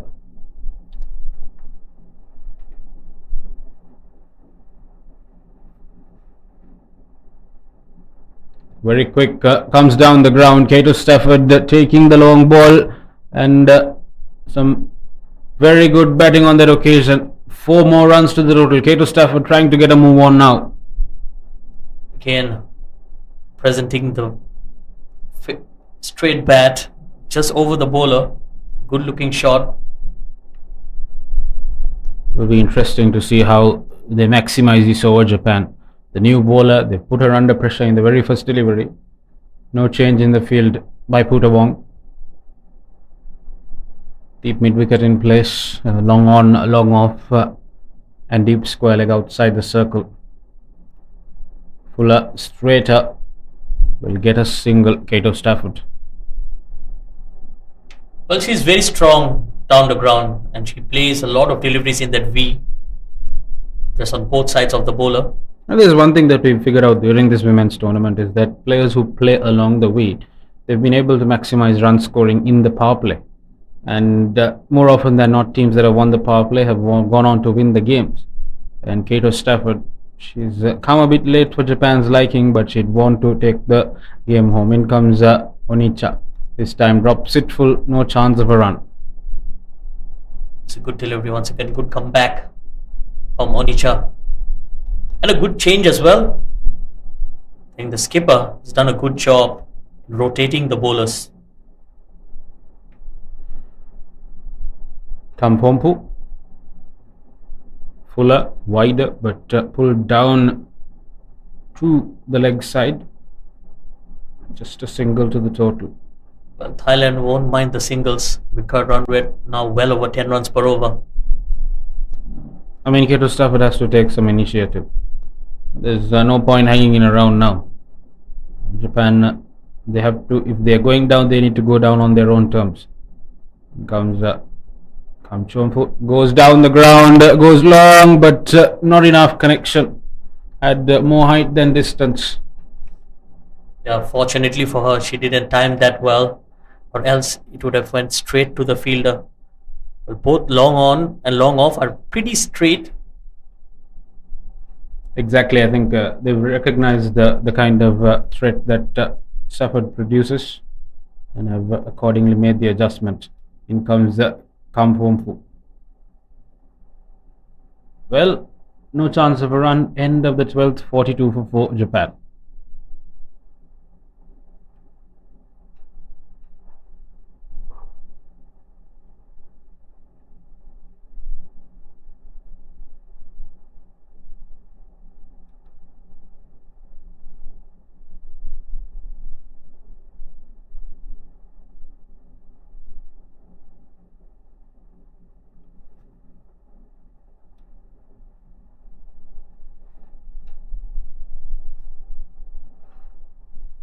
Ayaka, Kato Stafford, and Erika Oda.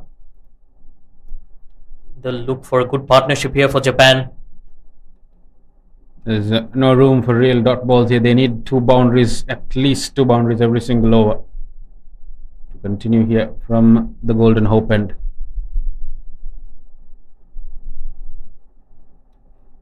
Sunida, on the other hand, she has done a wonderful job here, keeping it very tight, right around the off stump, very consistent with her line and length. It was only the first over that she conceded 8 runs, but since then, she has done a wonderful job.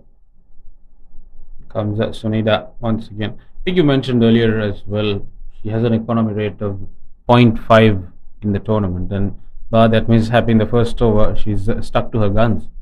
Just 2 runs in her next 3.5 overs. 2.5 overs, I beg your pardon.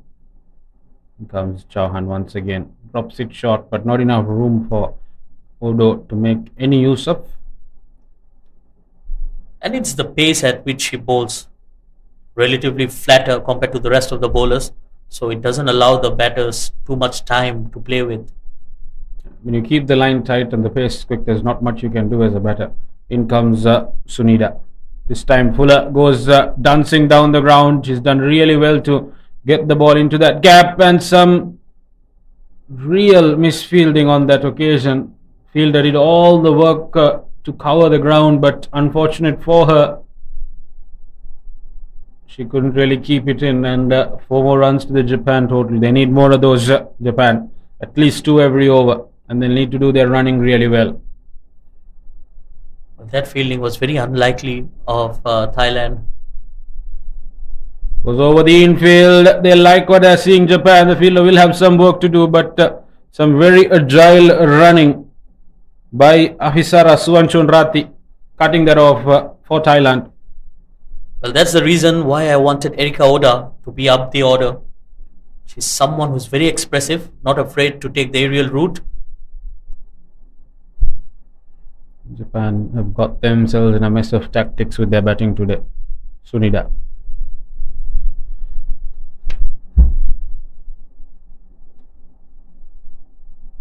End of the 13th, Japan 49 for 4.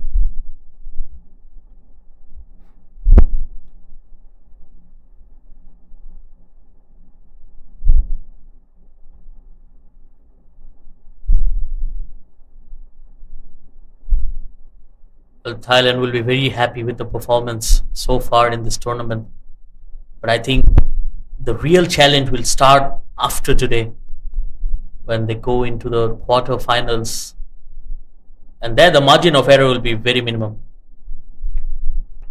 I think every single moment will be costly. Bowler to continue. We love that, don't we, Shahidur? A bit of theatre. Absolutely, we have seen a lot in this tournament as well. A player being timed out as well. First in the history of women's cricket, Onicha Kamchompu to Katie Stafford, who holds the long willow. Fielder getting underneath it. Won't drop it. Well, I think it's the perfect game for Thailand to make those mistakes, because you can imagine that being in the quarter-final, you lose the game. Wielding off all the bad omens before they move on to the knockouts. Erika Oda and Onicha Kamchompu, the bowler. Takes it on the full, goes long, goes down the ground, but no real distance yet again. The field able to comfortably cut it off yet again. Well, that's the longer part of the boundary down there at the Negara end. So it's not easy to score boundaries there. Katie Stafford trying to do something a little too much, a little too late now for the Japanese team. Not entirely out of their hands, but looking extremely unlikely.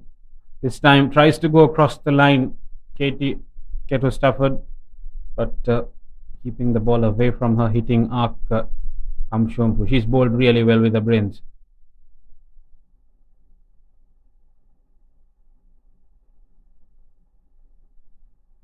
Katie Stafford. Kamchompu. Taken on the full. Just a single to the total. Japan will need more. Yeah, singles are not going to hurt Thailand. And it's all about the psychological pressure of the scoreboard.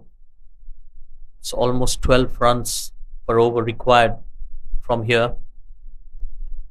I think the power play was key to Japan maximizing an opportunity to try and win this game, and they really have been playing catch up since that first ball. Kamchompu once again drops it full and no chance of a run. Yes, absolutely. The first delivery, that shot was a statement. Six coming from the middle of the bat, and that really made us feel like Japan are gonna take on the bowlers. But then it's wonderful to watch how the Thailand bowlers came back in. No real room there for Oda to work with. End of the 14th, 52 for 4.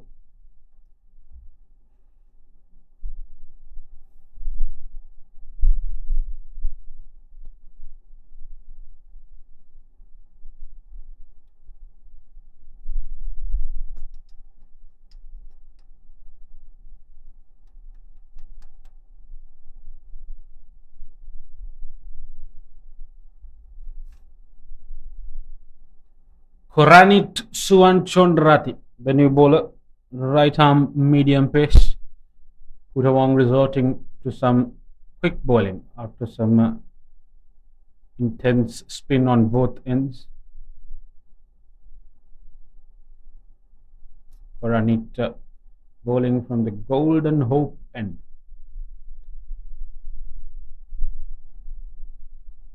Just a 1 run.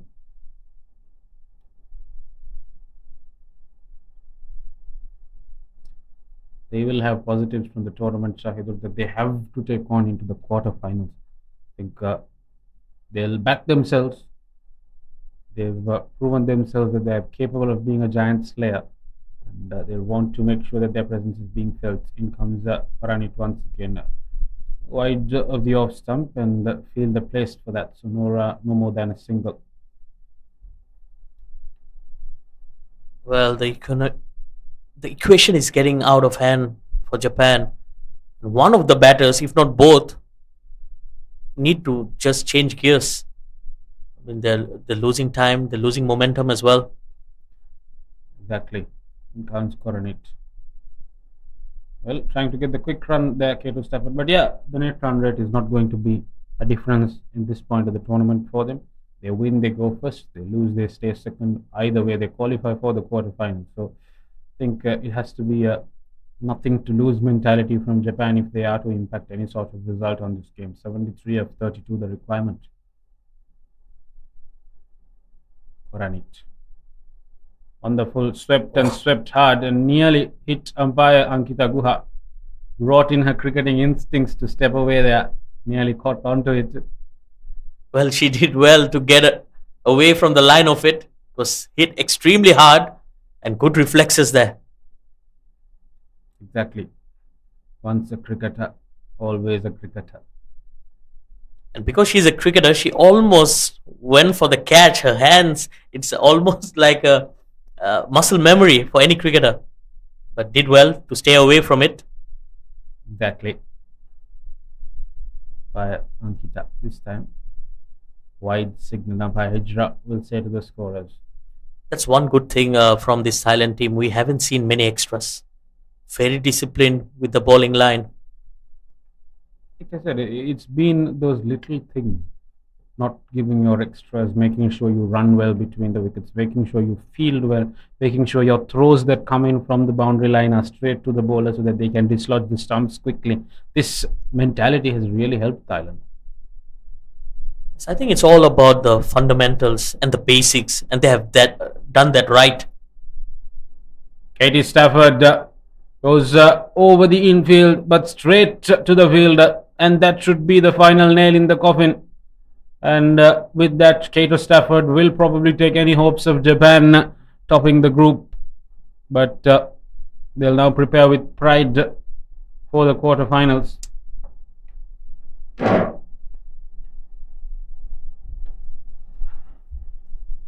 End of the 15th, Japan 59 for 5.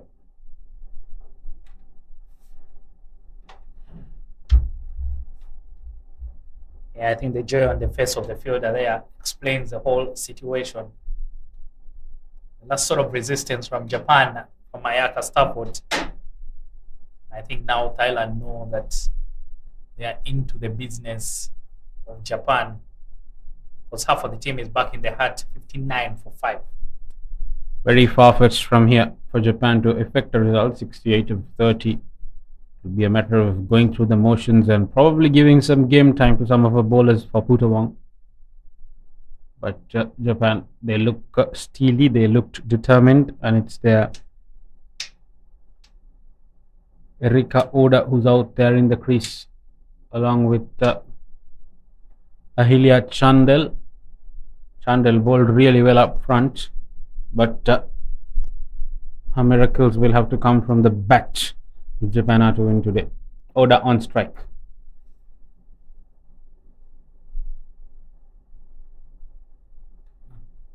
Takes it short of a length and punches it over mid-wicket.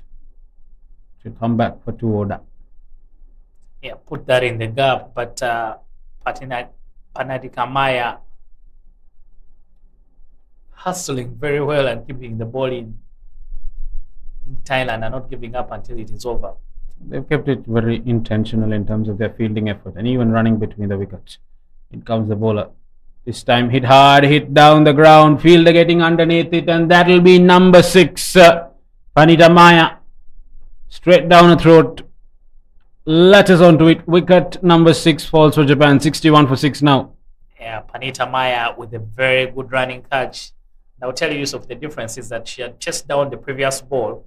All she did was very intelligent again, adjusted herself a little bit and moved towards her left-hand side. And that's why this catch was a bit kinder. Just took a couple of steps and got to it. Because if she had stayed in the previous position, would have just picked the gap beautifully. Again, some intelligent cricket there from Thailand. The fine margins. They're really working on that, and they're doubling down on oppositions. It's going to be a Thai bandwagon that will be a force to be reckoned with come the quarterfinals, and opponents will be very wary. Yeah, they're really showing that why they are the favorites. What a very good running catch. 61-6.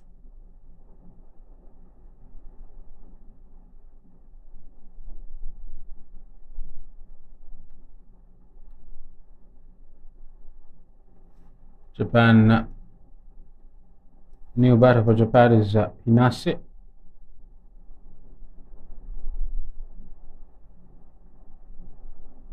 That's with the ramp immediately when she comes on to bat.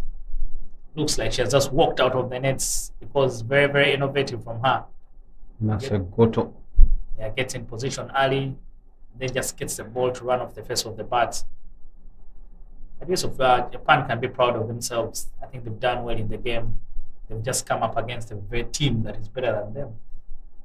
I think in all 3 departments, they've batted well, they've bowled well, and they've fielded well. Once again, a bit of innovation, but not enough pace. Chance of a run out at the strikers end.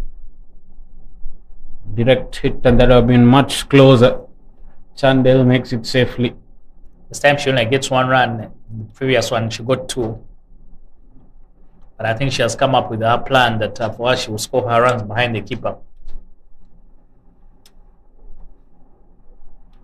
63 from 26 balls. Has to be tough if Japan are to dismantle this tie total. Sulipon Laomi, vice captain of Thailand, bowling right arm round the wicket to the left-hander. She's bowled well with her leg spin. And the group games for this Asia Premier Cup will be concluded tomorrow before we get into the business end of the tournament. Chance of a boundary, but fielded well down there. Thailand have done that really well throughout the tournament. In a bit of trouble here. Looks like she's uncomfortable. End of the 16th, 65-6 Japan. Yeah, there was a lot of real estate down there to cover, so I think she put in a lot of a big long bust for her to cut off the ball.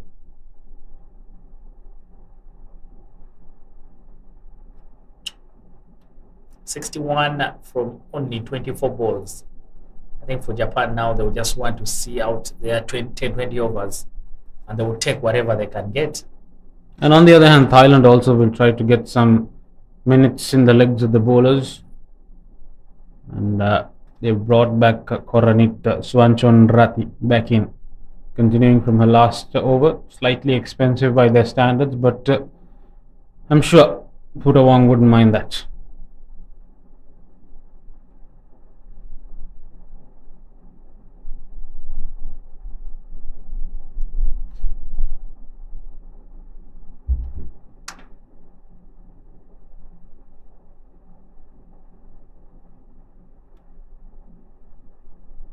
Koranit to Hinase, beaten for pace on that occasion, trying to drive through the offside. Hinase Goto. And Coronat has been very, very tidy. And like you've mentioned, I think now the plan is to just make sure they share the cherry around. Fuller driven, but not in the gap. They'll sneak through a single. Suanchonrati fielding off the bowling of another Suanchonrati. Very, very impressive by the Thai team. But it will be interesting when we get to the business end. There are some stronger teams. The UAE have looked impressive, unbeaten so far as well. Hong Kong, China yet to drop a game as well. So the cricket is just going to get better from here on. Suanchonrati to Ahilia Chandel, misses her, misses everything, misses the fielders, will have a bit of work to do, and they do well. Sunija Chaturangratna running behind the ball on that occasion and making sure that the boundary wasn't given away. I like the intent from the Thai fielders. They're not relaxing, they're not dropping their shoulders. They still want to fight to the teething end to this. Yeah, the Thai team just never give up. Comes up Suanchonrati to Ahilia Chandel. Dropped on her knee well before the ball was bowled and was outside her hitting out. In fact, two outside. Yeah, Conrad is struggling with the lefty. I think she just, and immediately I was going to mention that you need to change her angle of attack. Chooses to go right arm round, just to make sure you're bowling down the wickets. You're facing the bowler. You're facing the batter down the channel. Now then, Suanchonrati bowls it fuller and driven straight to long on. Thinking about the second, but Chandel not at all interested. Yeah, more relaxed now, Thailand. I think they know they have the victory in the bag. Net run rate, not a requirement. This one, only the winner takes all. So they will comfortably finish top of Group A. Cuts well in front of square, but the ball doesn't have the legs to beat Onicha Kampomfu, who's placed at deep extra cover. Exactly, winner takes it all situation here. And it presents Japan an opportunity to try out whatever they've been doing in the nets as well, given that the game is beyond their control now. I think for everyone who finishes second, they need to know that their quarterfinal opponent will not be an easy one. So you take everything that you can from this final game and make sure you... Just a single. Just to make sure you're in a good place for the quarterfinal. So everyone who finishes second in a group, you're most likely to come up against Hong Kong, China, the UAE, or Indonesia in the other group. So the top teams are all very, very formidable sides. 17 overs, 73 for 6.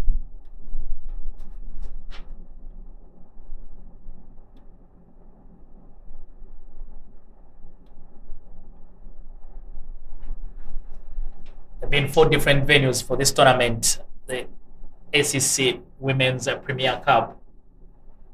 And after tomorrow will be done to the quarterfinals. But there's been cricket here, the BAYUEMAS Oval, the UPKM Oval, the UKM Oval, the STC, very lovely ground, the STC with the horse course around it, and the KTJ ground.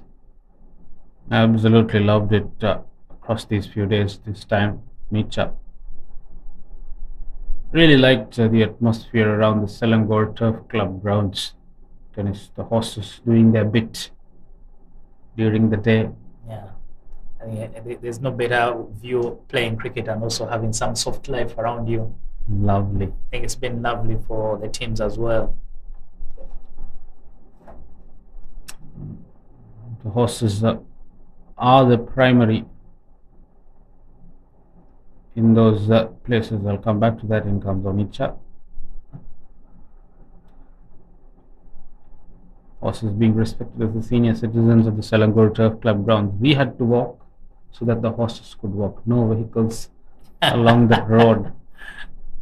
Yeah, I know. And when we were there as well, they were telling us to don't make noise for them. They like peace. And they are well treated.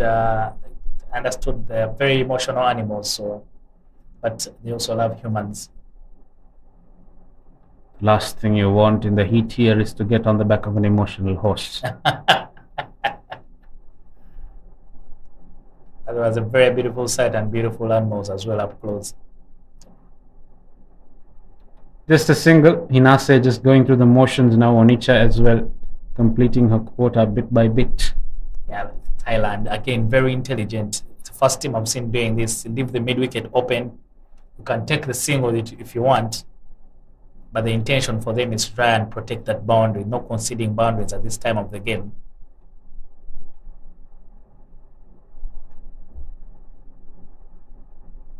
Misses everything on that occasion. Ball goes past the keeper and the fielders. A little bit of work to do for Maya, who's at short third man, but they'll come back for a couple. Japan. Yeah, a couple of smiles there from Thailand. They know they have this one in the bag, but the keeper getting up early.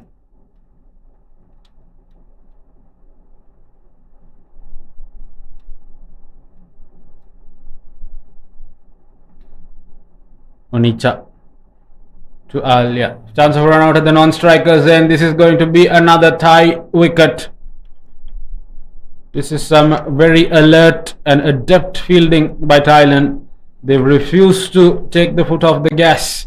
And Japan 77 for 7, and Ahilia Chandel departs for 7 off 7. Yeah, Chandel, I'm not so sure she knew so much about the run because her partner had already committed to it. But very intelligent from Thailand. The throw going the right end, and it's at the right on top of the stumps. Very, very easy run out to effect. Thailand making sure that they do the business completely. They are not slacking at the back end or getting lazy. 77 for 7. 79 for 7. Japan.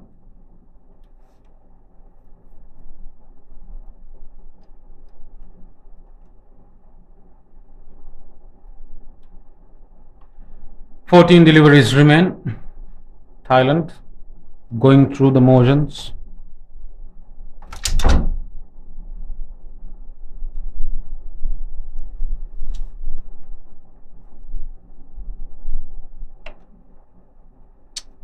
Onicha will bowl out her third over.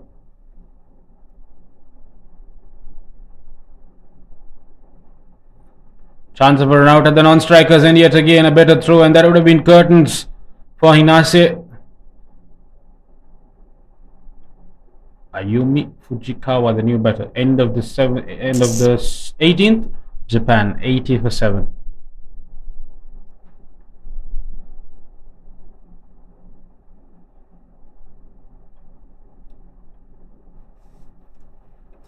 Anita Maya back into the attack. She's been all action. She's taken some nice catches in the field. Now it comes back to bowl the penultimate over of the game.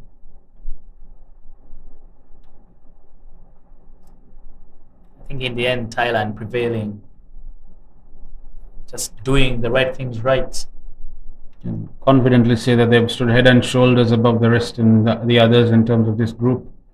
And they'll go walk very confidently into that quarterfinals, which is going to be an interesting affair.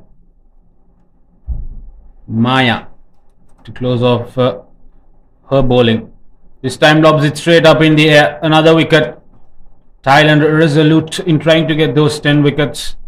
And it's Naromol Chaiwai, the 37-year-old, with a diving wicket. Yeah, Naromol Chaiwai, former captain of the side, diving in front to take the catch of the bowling of Maya. And really nothing short. Just ending up chipping the ball, and Chaiwai taking a simple catch there in mid-wicket. The ball was dying on her, but she did the good thing by diving in front. And Japan now running out of resources. They're 80 for 8.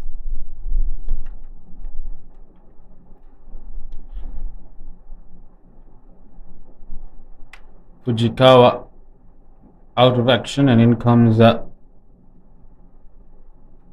Mamta Kaswan. In fact, it was Hinase who got herself out. Fujikawa still at the crease. Kaswan was very good as a fielder. Maya to Kaswan. Slightly expensive today with the ball, and unfortunate that she won't be able to make much of an impact with the bat.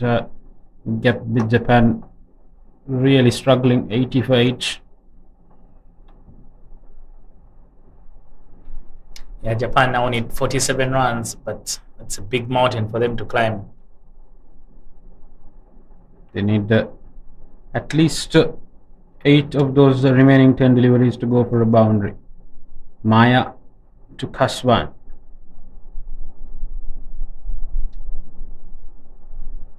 Yeah, Mamta, I think, doesn't have good enough skills just to try and negotiate the bowling. Let's even try and get Ayumi Fujikawa on strike, because she's been there longer.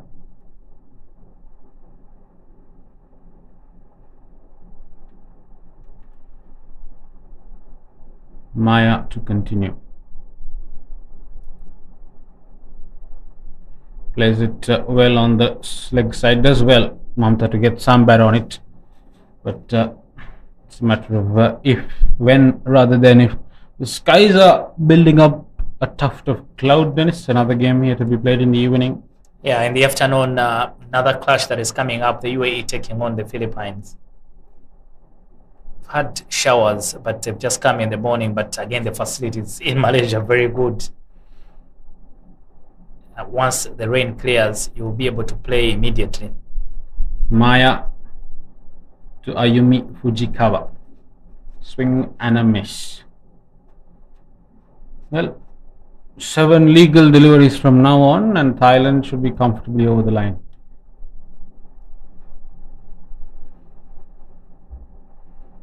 I think Thailand, the good thing they've done about this, they won the toss and elected to bat first, going away from their usual option of bowling. But they've really backed themselves up.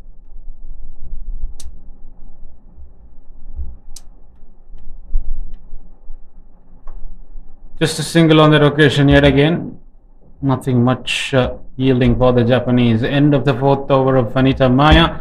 End of 19 overs with the final over to go. Japan need 45 to effect any sort of change.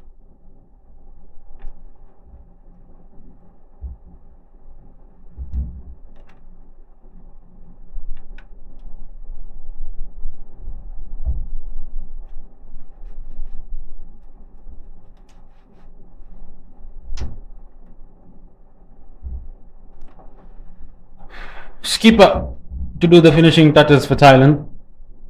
82 for 8. Japan started off with a lot of hope after that first 6, but since then it's all been a Thai affair.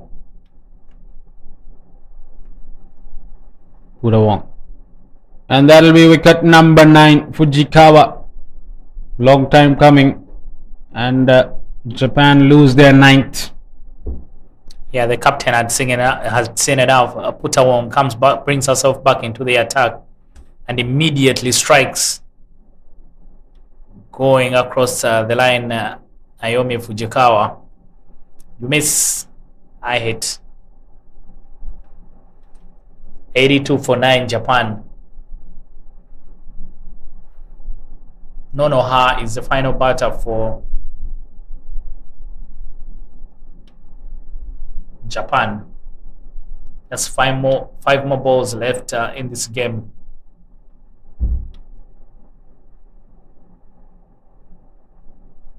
Hayasumoto was fairly clinical with the ball, but now we'll have to see out the Japanese innings.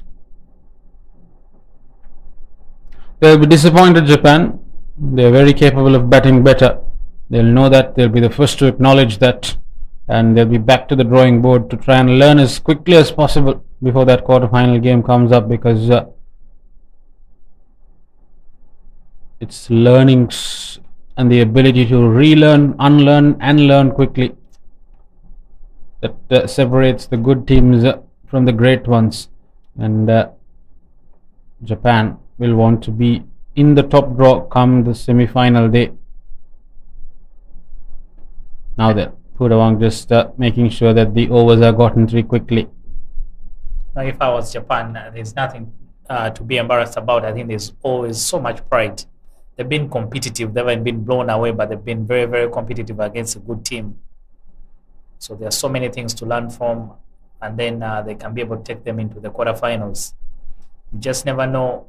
You could see yourself in the final or the semis if everything comes together in the quarterfinals. Knockout games are funny, Dennis. It could be your day, and then you'll get through the line. You've seen enough examples. This beautiful game has given us. It's leveled the playing field on many an occasion. In comes Putawong, drops it full. They'll try and just get through only for a single. 84 for 9 now, Japan, with just the final formality of the match left, that being the final delivery. Yeah, final delivery. But what a good spell here from the captain. 5 for 3 in the first group stage game, and 2 for 5 so far in this final group stage game. Tries to go across the line, and that'll be the end of the game.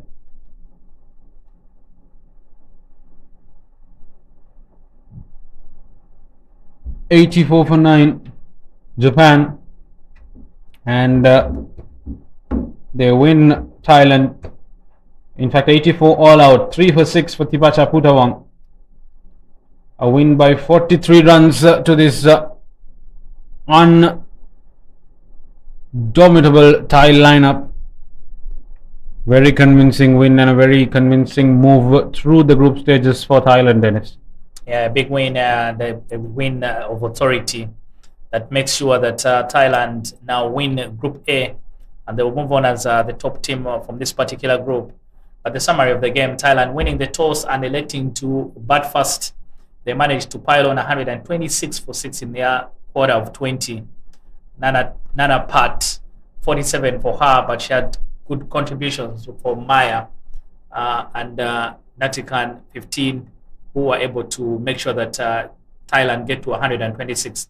And in reply, Japan just never got going, or Thailand couldn't allow them to, because some inspired bowling from them has made sure that they restrict Japan to only 84 runs. The captain Putawong leading with the ball, 3 for 6 for her. Maya 2 for 12, Sunida 2 for 16. And for Japan, the resistance as always coming from the 16-year-old Ayaka Stafford, 29 from 40 balls, and Erica Oda 11.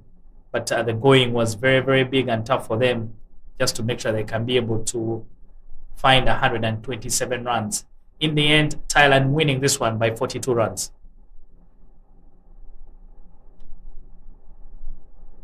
Well then, right after the short break, we'll be back with the post-match presentation, and our friend Shahir will take you through the motions right after this short break.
Welcome to the post-match presentation.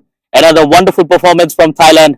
They came into this game as the defending champions, and they were at the top of the group, and that's how it will finish as well.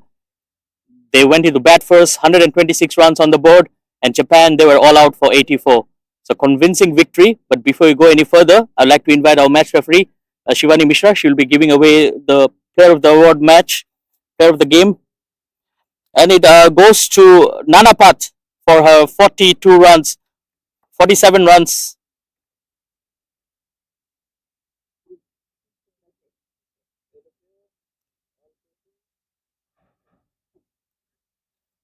So Nanapat, happy with your performance today? Yeah, I'm really happy.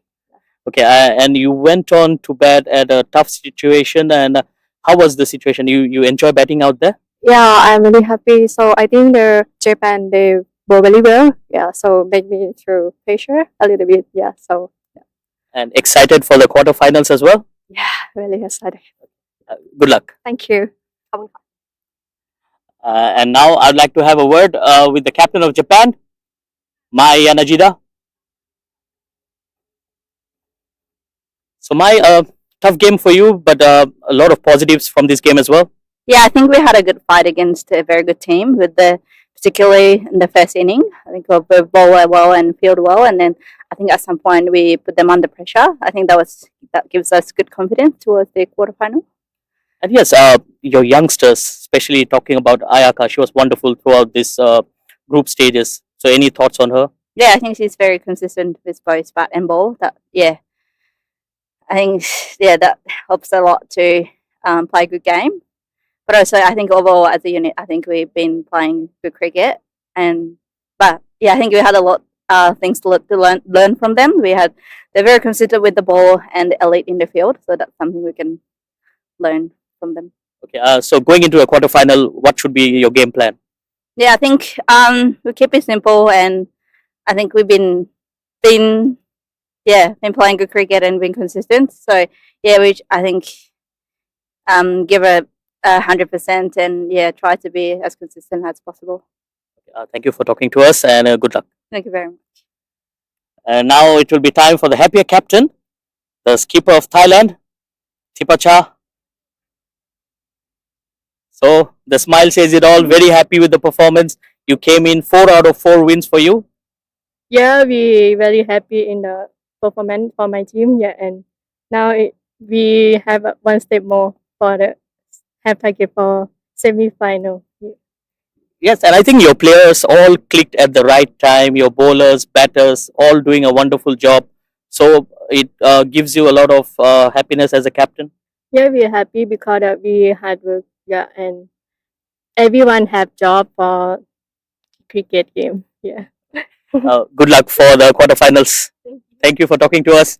So that's it from the post-match presentation. We'll be coming back at 2 p.m. for another game. Thank you.